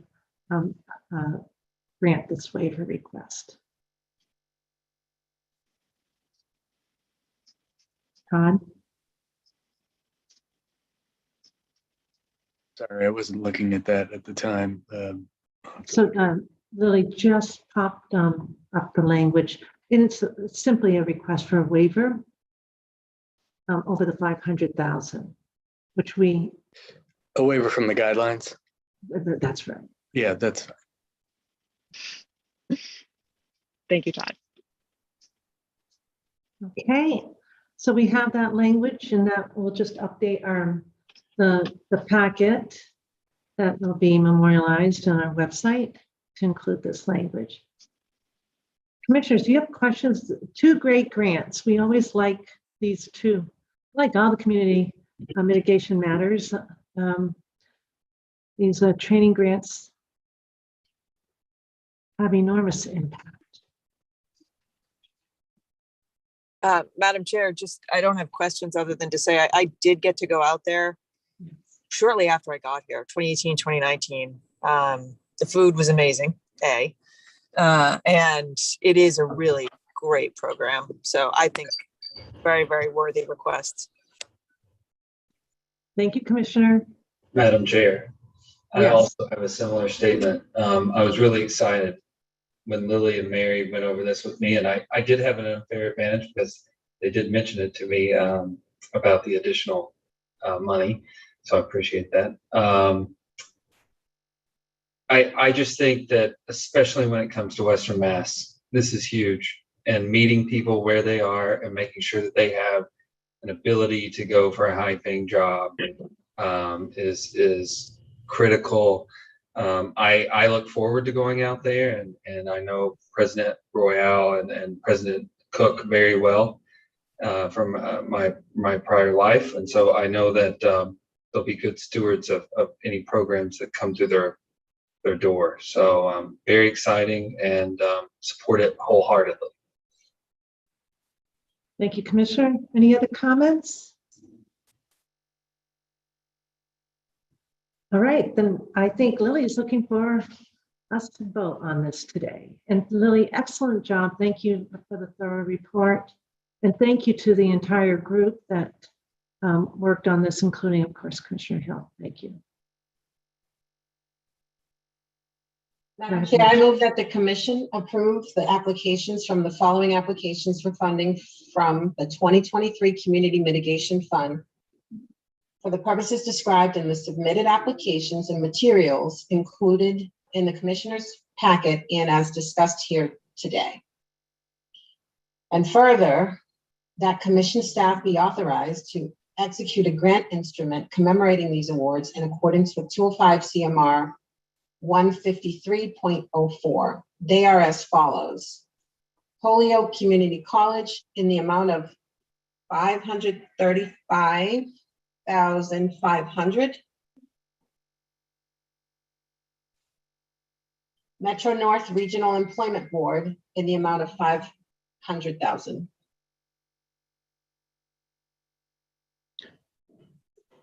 Before I second it, Madam Chair, I would just ask process-wise, do we have to add language that we are going to allowing them to go over the 500,000? Oh, that's waive the guidelines. Yes, please. Friendly amendment? Yes. You okay? Yes, I am. I accept that friendly amendment. I'm sorry. And I will second that. Okay. So the motion is to do the funding as Lily requested, with an understanding that that requires the waiver of the guidelines. All right. Any other questions or comments? All right, Commissioner O'Brien. Aye. Commissioner Hill. Aye. Commissioner Skinner. Aye. Commissioner Maynard. Aye. And I vote yes. Great. Community mitigation funding is underway. That's wonderful. Thank you all very much. Just a thank you to Lily. I enjoyed your presenting before us today. It was a nice change of pace, and Joe's got to watch out because he has some serious competition. If I can just throw out a quick thanks, Mary, who keeps immaculate records from past, present, and possibly future, I think, applications. Thank you for your hard work as well. It's been a great committee to work with. Excellent. Thank you, Mary. Good to see you too. Thank you, Lily. We're going to turn back to item number 5, and we do have an item 5A, but I'm going to just skip to a couple of updates that I'd like to be able to take some quick action on or take the commissioner's temperature on. First off, I think that we all saw that we received quite a few comments from members of the public and other interested community members on Encore Boston Harbor's expansion, indicating their viewpoints on it. And some did raise a concern that they had not had sufficient notice of our meeting that we held in person at the Everett City Hall last week, public hearing. Although the room was filled, there was some suggestion that our very fulsome attempts to broadcast just didn't have the same reach we would want. So in speaking, after seeing those comments, Mills did explain that he would put them on the website. All those comments are available for the public. And he and I spoke, and I wondered whether it made sense for us to consider a second public hearing. And Mills, you thought that maybe one this time by a virtual meeting and maybe midday might work. Commissioners, how do you feel about that? I know that we really always want to make sure that we're inclusive. Commissioner Hill?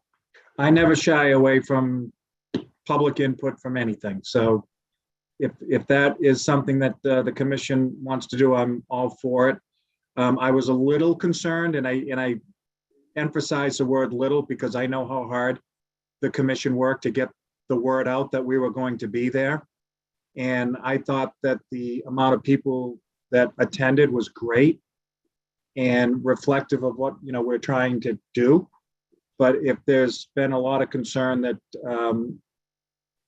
they didn't know about it, I have no problem having a second hearing. It's an important issue.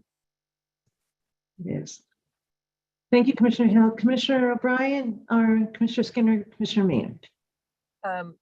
I would say it's a good idea. And I know that we worked hard to get out the word, but when city councilors said they learned of it by happenstance, that was a little troubling. And then to get public comment, looking for more opportunities, I think the better thing to do is what you suggested, which is do it one more time to get as much comment as possible before we go forward on it. Excellent. Commissioner Skinner. Thank you, Commissioner O'Brien. I agree. The more public input we can arrange for the public, the better. I wonder also if we should, in conjunction with another public hearing, clarify, whether there's the open question, whether there's an open question around the referendum and whether residents understood that what they voted on back in 2013 would include an expansion. My understanding is that that's already been decided by this commission, but I know a lot of the discussion or the comments, some of the questions that we posed and the comments that we received both in public and in writing centered around that question. And so I would like some help understanding what is remaining for the commission to do in that regard, or whether that question is to be reopened at this point, or whether that is up for discussion. So Commissioner Skinner, I hear you.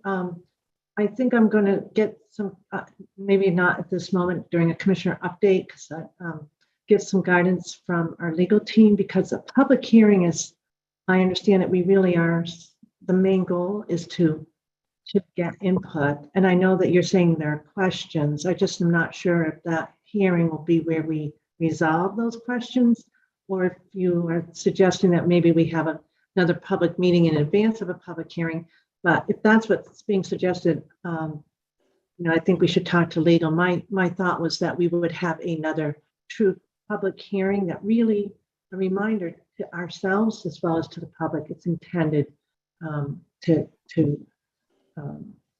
hear input, and to the extent questions are raised, we don't necessarily answer them in that setting in any case. Does that make sense? We could collect them and then address them afterwards. Is another option, but we wouldn't necessarily resolve them in that hearing.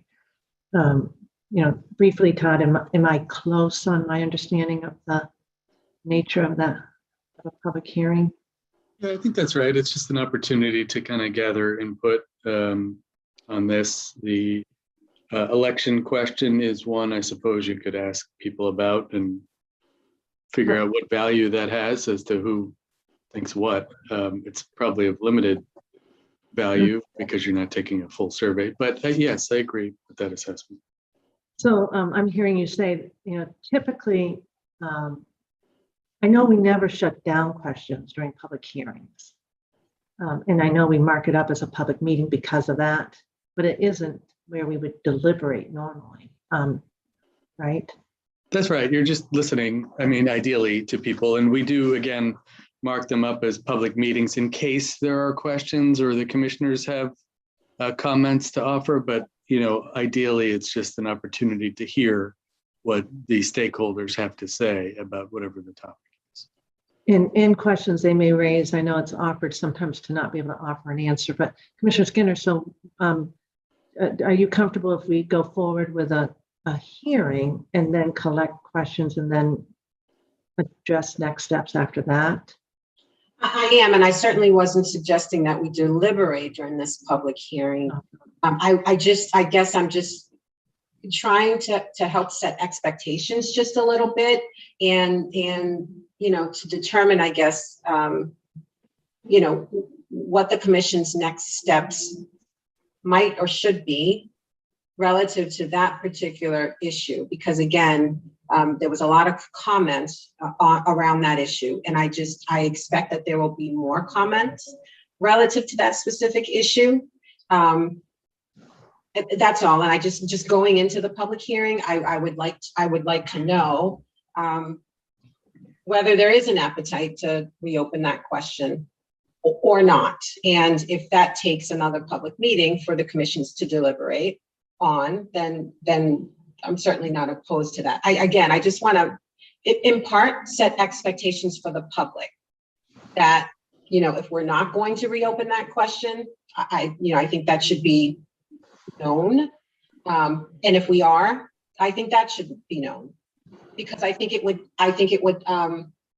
help shape, I guess, the tone and of the public hearing and the comments that we should expect to receive, or that the public should expect to focus on or submit for our consideration.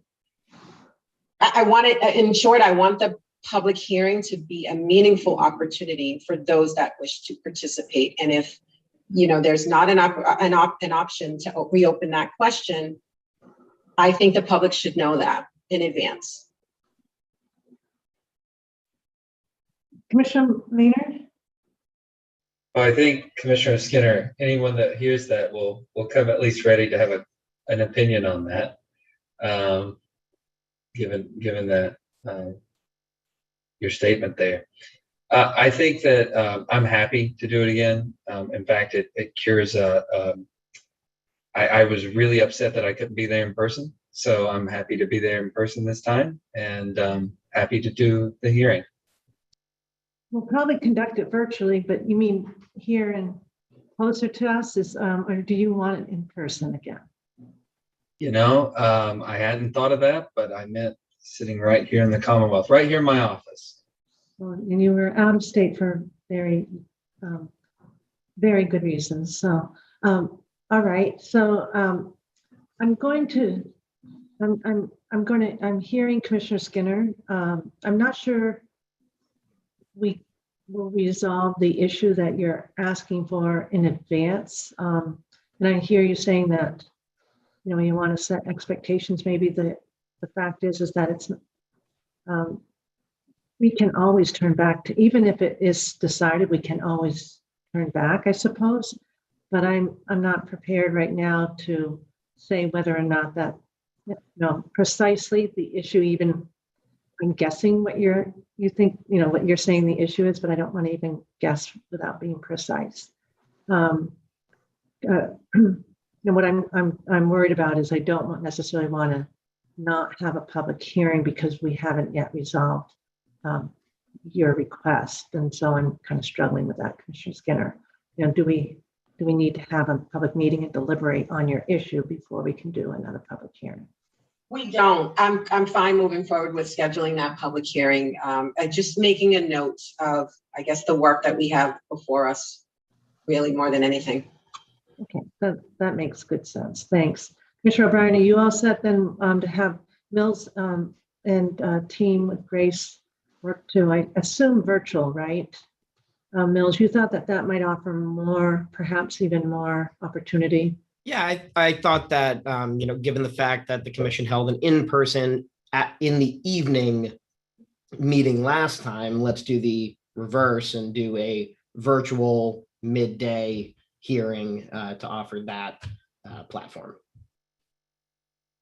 Commissioner O'Brien? Yeah, that's fine. I think that makes sense. Okay, thanks. Everybody else? We won't take a vote, just got a general consensus, and we'll have the team work on getting that in place. And then I'll keep in mind Commissioner Skinner's good point. Okay. Second, I just wanted to note that I think at the last public meeting, I had expressed an interest in, or at least wondering whether we should consider expanding our research agenda to consider the impact of our new legal sports or regulated legal sports wagering market on the illegal market. There was some concern about the scale of that. And of course, I'm thinking the time is right now to create some kind of baseline with respect to research. But I understood the scale issue, and Mark has great news for us. And there he is on time. Thank you for hanging right in there. Yes. So I took that question back to our Sigma research team, including Dr. Rachel Wolberg, Dr. Rob Williams, and Dr. Mark Melnick from the UMass Donahue Institute. Just asking, what is the potential scope of a project like this? How would we possibly approach it? Dr. Rob Williams replied back quickly, good news, we've begun measuring this through some of our survey research already to date. So specifically taking a look at Massachusetts residents' engagement with illegal or online wagering prior to the launch in Massachusetts of our legal or regulated market.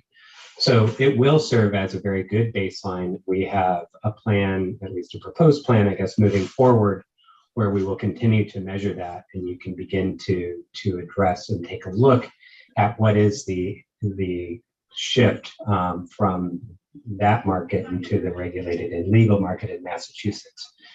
That to me is the baseline that we're looking for. As I mentioned, Chair Judstein, perhaps once we get into this, there may be an additional angle that the commission would wish to take. And that could either be addressed through an ad hoc report that is also contemplated in the FY24 research agenda or in an FY25 research agenda. But at the very least, I think that an initial swipe of the question that you had asked or posed, I think we're doing some work in this space. So I thought that was great news. So I wanted to make sure you had that update. Also, in conjunction with the illegal market, I want to applaud the AGA has been looking at it carefully the last year. And I saw too, maybe others saw that Tennessee had done some proactive work, kind of warning their consumers, their sports wagers, their gamblers of the illegal market on their website by offering, I think, a listing of the legal sites and maybe illegal sites.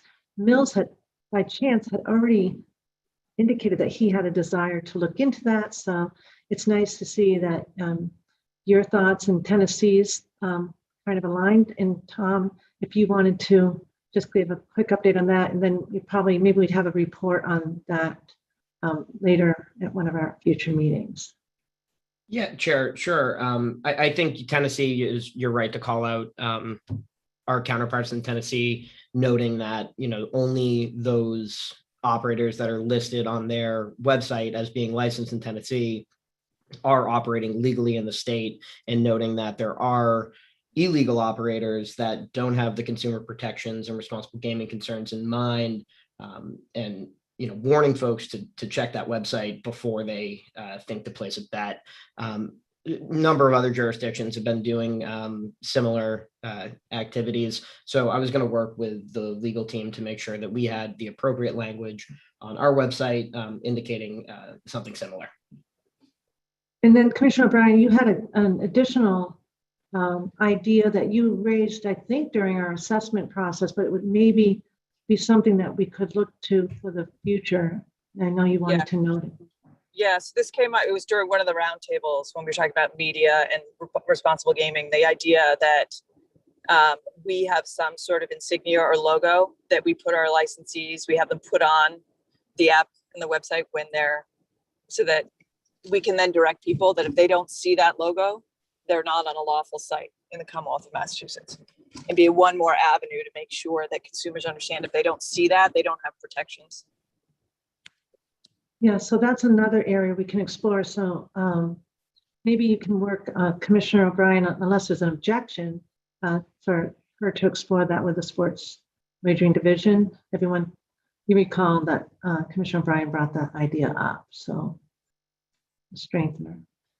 Okay, great. And then only one final point, and maybe you also heard this, but I thought I'd take advantage of this Commissioner update to say that certainly our colleagues at the lottery have been in the news, and there's exciting legislation in the budget that would perhaps grant them the opportunity to provide online lottery, iLottery. And in the course of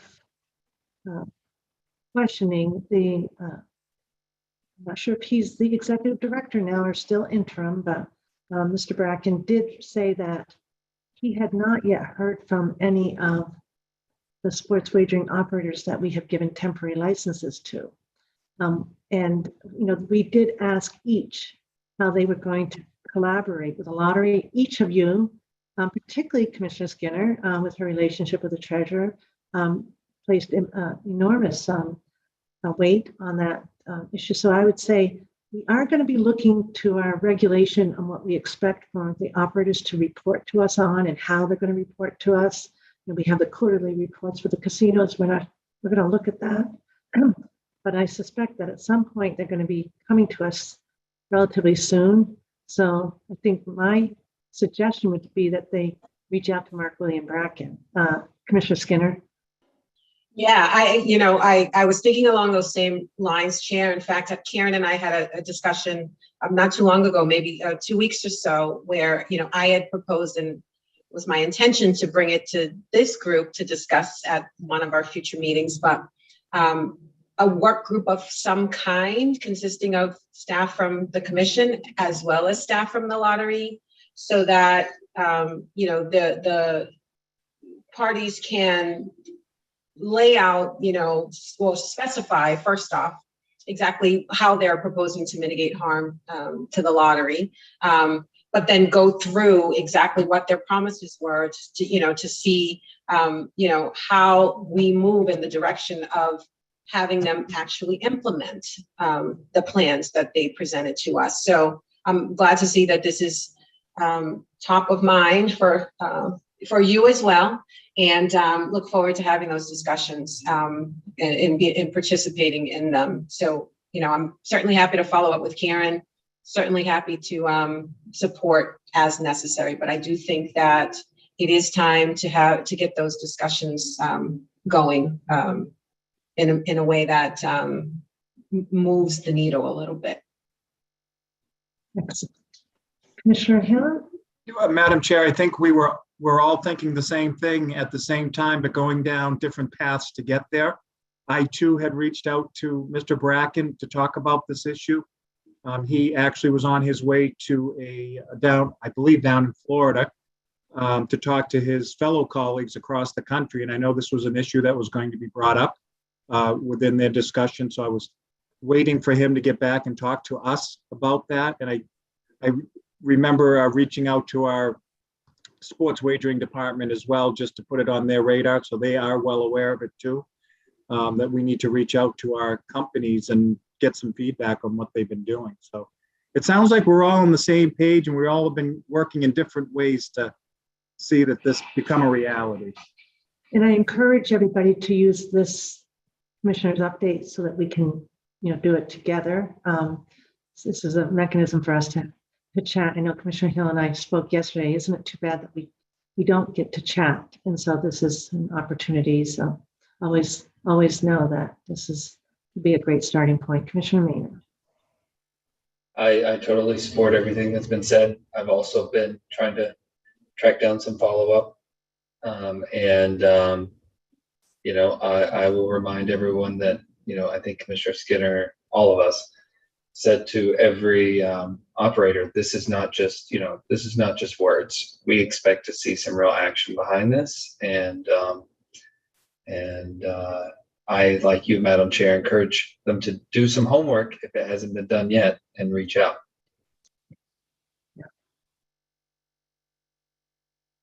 Okay, Commissioner O'Brien. No, I think it's great what you're saying, and not to change course too quickly, but I'm going to have to hop off in a few minutes. Yeah. I might be able, if it's still on a quarter of, but I did want to also throw in commissioner updates. The email alert we got this morning in terms of, I think it was Alabama, and some of the action that some regulators have been taking kind of swiftly given that news. And I do think it's something that should probably be discussed sooner rather than later by this commission, given that action. Can you, I want to make sure we're all thinking of the same email, Commissioner. I believe it was some sort of, I think the basketball coach was terminated. Yeah, was it from a Smith? Baseball.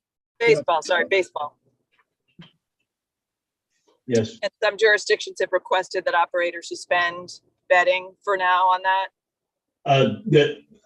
A couple operators have suspended betting. It's something we've been keeping a real close watch on, Commissioner. And at this point, I don't think that we really need to take action, but we continue to keep a close eye on it. We've gotten as much of the story as we can at this point, but we continue to watch and evaluate. I think I agree with Commissioner O'Brien. I hear what you're saying, Director Band, but I think that, I mean, I was where Commissioner O'Brien is yesterday, before we got notified of this most recent action. The fact that there is activity here where, you know, that requires, and in some cases, I think at least one of our operators proactively took that decision that's applicable in that jurisdiction across the board. But where we have that as potentially impacting Massachusetts, just given that they did suspend wagering activity on baseball, I would be interested in at least having that brought to the commission for further discussion and potential, you know, consideration of any action that we might want to take proactively. I haven't seen any potential in Massachusetts at this point. I think in a couple other jurisdictions there was some issues, but in Massachusetts I haven't seen wagers that would be potential problems for us at this time. I'm referring to FanDuel, who I think I understand. You know, stopped wagering activity for baseball in all jurisdictions, including Massachusetts. So just, you know, not having information and having commissioners sort of find information at, you know, just kind of, you know, stumble on information. I had this conversation with Karen yesterday, because it's not just this particular matter. There's another matter that's pending that involves another one of our operators and a lawsuit that is pretty significant around the responsible gaming front. So, I mean, I think this is a general discussion about as to how matters can and should be brought before the commission for further discussion and consideration. But certainly relative to this one, I, for one, would be in favor of having a more fulsome discussion about what exactly is going on here. I echo that, Commissioner Skinner. I too spoke with Karen this week about, I think it was this week, about probably be over the next few weeks to really outline to us the structure of the sports wagering division, and then to Director Band's point, the protocols and what's going, when something is triggered for our review. This is underway, and so I know that Karen, you've given it some thought. If you want to chime in, I think on the general first, and then the specific with respect to the baseball issue.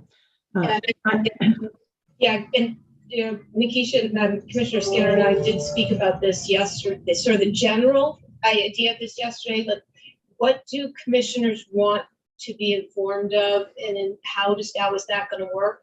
So, for example, you know, any type of issue with respect to any sporting event in any jurisdiction. I mean, that could be incredibly voluminous. So figuring out what's the triggering factor that would create a situation where the staff would be informing the commission, and then what is the way to inform the commission? Is it just sending out emails? Should they be calling commissioners? That, you know, this is an issue we deal with not only for sports wagering, but, you know, all throughout the agency. What types of things, you know, do we bring to the commission, and what's the mechanism to bring to the commission? So sometimes this is sort of a case by case basis. We try and figure it out and get feedback and adjust accordingly.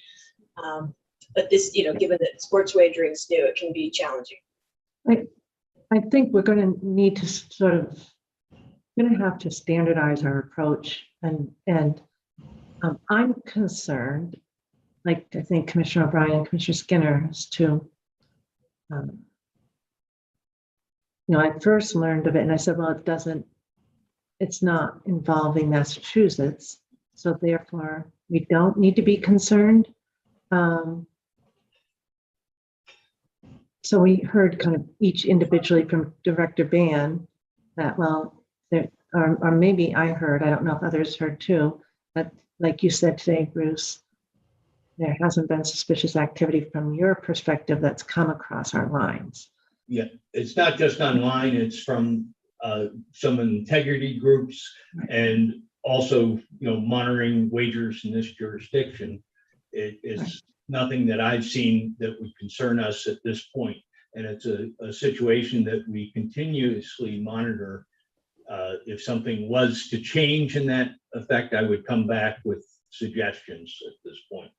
And is this going to be memorialized, or is it already memorialized? Really, what we're doing is giving our sports wagering division director deference to be able to assess whether there's an integrity issue. Is bottom line. I don't know how else we do that. Be honest with you, these kind of alerts come through all the time. There's probably 15 or 20 of them a week. Some that aren't even in our part of the world or not in sports that we offer. So it is a constant assessment that kind of comes through these groups, and you have to put trust in the people that you hire to bring it forward to you. A lot of them don't pan out. So my follow-up, and then I'll stop. Is this something, Karen, that is captured in both our reg and internal controls or policy? Or I know we're so familiar with it in the gaming context, we don't think twice about it, correct? So, but with sports wagering, we are getting information from every angle, just the nature of online, right?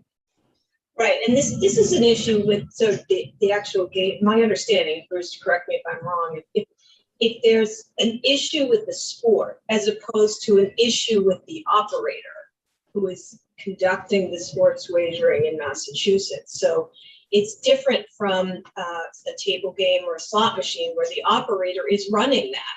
So it is different, and we may get information if something may be going on with respect to a sport or an event. And I think we need to educate ourselves on the best way to handle that and what's gonna be significant to Massachusetts, but also getting some feedback on the commissioners. What is the trigger where this is something you would want to get more deeply involved? I do think, speaking with Commissioner Skinner, the fact that we have our communications department, they push out the news clips and these information we get from the media, and then also sports wagering can forward these integrity clips, things like that. That may be initially the best way for you to get information, and we can get feedback if there's something you would like more information on. But generally, if there's an issue of a sporting event in another state, it's not as if our folks would be going and investigating that in another state. So at some point, we have to rely on the relationships we have with other regulators and other investigative bodies and see what information we can get from them. Madam Chair? Well, I think Commissioner O'Brien may have just taken, I may capture her first.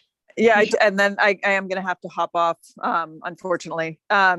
I guess the distinction I saw on this one is, they took action, like the educational institution and employer themselves took action. So it's one thing to have allegations that needed to be vetted by the appropriate bodies. It's another when I feel like there's some other external conduct or factor that gives traction to an allegation that's in our, kind of the approved catalog that we said okay to. So while it's not a direct conduct of licensees in any way, I do feel like it goes to the integrity of the process that we oversee. So there is going to have to be a conversation about what's the line where we as a body say that we don't want it to continue absent the appropriate body vetting it. Commissioner Skinner? Thanks, Commissioner O'Brien, and thank you for today. Good luck to you. So yeah, I'm going to have to hop off now, but I will see you at the next meeting on Monday. I will be there for the whole thing. Oh yes, and we're going to be concluding shortly anyway. Good luck to you and your family. Bye-bye. Thank you.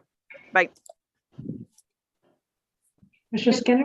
Just along the lines where Commissioner O'Brien was going, I think for me, I would want to hear or our sports wagering division to hear directly from our licensees if they have taken any action in response to an issue or a matter that's being investigated by another jurisdiction, or U.S. integrity. For instance, again, FanDuel, as I understand it, shut off wagering for baseball in all jurisdictions, including Massachusetts. And I'd want to hear that from our sports wagering division, and the reasons why they did that. Maybe there's something that they know that has not made it to the public ether yet. And so I'd like to hear directly from them why they took the steps and actions that they took in response to some of these issues that we're hearing about, particularly, again, because they are affected by it in other jurisdictions. I wonder, what, if any, connection there might be to Massachusetts. And certainly, again, just if there's any information that they have that we should be privy to as we review of these issues, then I want to hear that from them directly and not from a news article. Sterling, Mr. Carpenter, and Director Ban, did you want to respond? Yeah, I will gather that information and get it to you. Well, if you're going to share with Commissioner Skinner, we'd appreciate if you shared with all of us. So I maybe an update on our Monday meeting, Bruce. Would that work? If I can get all the information from everybody, I certainly will, but I will give you what I get by Monday, yes. By Monday. And I'm assuming it's a little bit of a time-sensitive issue. So Commissioner Skinner, does that work for you? It does. And I was really just voicing my opinion as to sort of what I would like to see included in the general process for having these matters come before the commission. Karen asked where we kind of draw the line and what kinds of things we want to see. I was just weighing into that discussion just a little bit, but understand that we will have a more fulsome discussion at a later point on the general process. Hey. Thank you. Anything else, Commissioners? Commissioner Maynard. Just wanted to, I see the issue here, but I just want to say that I also saw it on the news and got a hold of Karen early yesterday morning. That said, I have full confidence in Bruce and his team to go through and see what needs to come and what needs to come to us. There's a lot that, the news doesn't get right. Let's just say it that way. And so I appreciate you using that discretion, Bruce. And as far as process goes, I know that you're always going to let us know what's going on. Thank you. Yeah, I agree with that. And Bruce, to the extent, that's why I was mentioning memorializing our process, then I think all commissioners will know what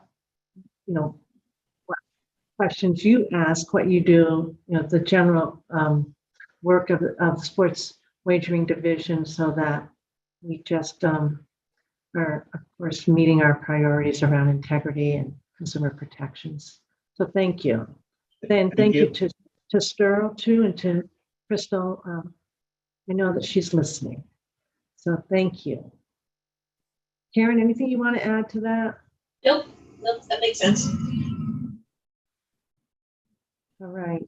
So it is 2:42. We're going to be rolling over our budget review. I think it's important for Commissioner O'Brien to be part of that. We had also the NBA draft lottery, which if you are still ready to speak on, I think we would have, that's a short matter. Am I right? Yes. I'm turning to Grace. Grace, are we okay if we go to item number 7 and then roll over for Dr. Lightbound? Yes, and Commissioner Maynard. Okay. All right. Then let's finish with the NBA draft lottery inquiry. Yes.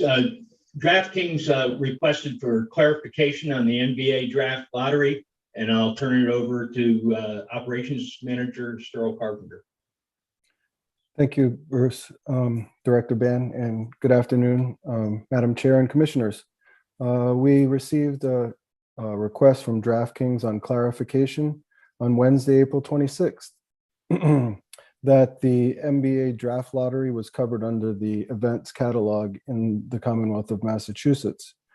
We then asked additional information from DraftKings, and I continued to start to do research on exactly what the NBA lottery entails. So it takes place on May 16th, and the eligible teams for the lottery are only the 14 who missed the playoffs this year. Those teams are then sorted in a worst to first odds, where the 3 worst regular season records will have a 14% chance of winning the lottery. So in essence, only 4 spots in the draft are chosen from the 14 teams. So they would be offering only the wagers for those 4 positions. The NBA currently is an approved event and has a commissioner-based governing body. The rules of the lottery are set as well as the structure.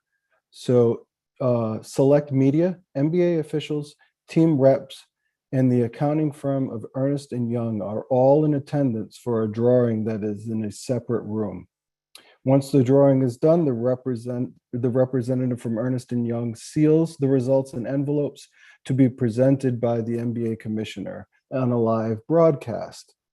So what we're doing here today is we're asking, since this is being requested, we get that the NBA Basketball League is being offered in the following jurisdictions: Arizona, Illinois, Indiana, Louisiana, New Hampshire, New Jersey, Oregon, Wyoming, West Virginia, Maryland, and Ontario, Canada. We feel in the sports wagering department division that this is covered under the NBA as an approved governing body, but we also want to suggest that if approved by the commission, or that this the wagering should stop and cease, just like it does for our special events. With that, I ask if anyone has any questions or concerns. Madam Chair. So I think I heard you say, go ahead, Commissioner Hill. Sorry, Commissioner, I was muted. I think Commissioner Hill may have beat you out, Commissioner Skinner. It was fast, but I think I'll give it to Commissioner Hill. Mine's a quick one, I think. Sturl, would we be, if we allow this to move forward today, would we be allowing bets on who would get number 1 and 2 and 3? Not 4. necessarily the player. So before the lottery takes place, we're going to bet on who gets the most lotto balls, I call them. But yes, yeah. Correct. So what the wagers would be, what team receives the first, the second, the third, the fourth, and then the draft in June is then which player would be drafted, which is covered under the draft regulations. And can you help me remember, and this is, I'm sorry, I just can't remember. When do they do the lotto balls? And then when, you just told me when they do the regular draft, it's not at the same time. So the lottery choices is the May 16th date. Okay. And then the actual NBA draft is in June. Now, you just explained to us the process for which the lotto balls are selected and what happens after the fact. Do you feel comfortable as a department that the integrity of that is strong? The division believes, since just as it was explained, they are sealing this envelope. It's in a room. It's done before the live broadcast. It would be just like those special events, that this integrity is all sealed up, and it would be perfectly fine to offer this. And is the caveat being is that we would request that DraftKings closes wagering prior to once they leave that room, or before even before they enter it. So yes. So it's like the Oscars, the Emmys. Correct. Somewhat. Exactly. Yes, June 22nd is the actual date of when the draft of the players starts. I know this is for Commissioner Skinner, who I know is learning about sports and the way we do things different in different sports. This is done very differently than baseball, the NFL, and other major sports. That's why I'm bringing this up, for us to learn about the lotto balls compared to just the last team gets the first pick and blah, blah, blah. It's very different with the NBA. I do support us moving forward, but I just wanted to make sure that we were clear on what exactly it is that we're going to be voting for. Thank you, Star. And thank you, Madam Chair. Commissioner Skinner. Thank you, Commissioner Hill. I'm certainly appreciating all of the enlightenment. So hope that continues. Sterl, you made a point to reference all of the jurisdictions that have approved wagering on the draft lottery, but notably some of the larger sports wagering jurisdictions do not. Colorado, Ohio, Nevada. Do you know why? I do not know why. Okay. Well, I know that Nevada does not allow all the operators in there. They could do it themselves, but DraftKings and FanDuel, I forget if they're there, but I know they have an argument with fantasy reasons behind it. So, Just curious. I'm not opposed to allowing the activity either. Commissioner Maynard, are you opposed? I am not opposed, and Commissioner Hill and Commissioner Skinner covered every question I had written down. And I'm all set. So, do we have a motion on this? Madam Chair, I move that the commission, oh, I'm sorry. Did I interrupt someone? No, sorry about that. Madam Chair, I move that the commission find that wagering on the NBA draft lottery is permitted as it is included in the official catalog of events and wagers approved by the commission. Second. Clarification, Sterl? We talked about this being a request from DraftKings, but once it's on our catalog, other operators can offer it, correct? all once approved in the Commonwealth, everyone can offer. Excellent. Of our licensees. Of our licensees. Thank you for that. Okay. Commissioner Hill. Aye. Commissioner Skinner. Aye. Commissioner Maynard. Aye. And I vote yes. So 4-0. Noting again, Commissioner O'Brien, we appreciate everything she did today to help out me and her input. Okay. We do have on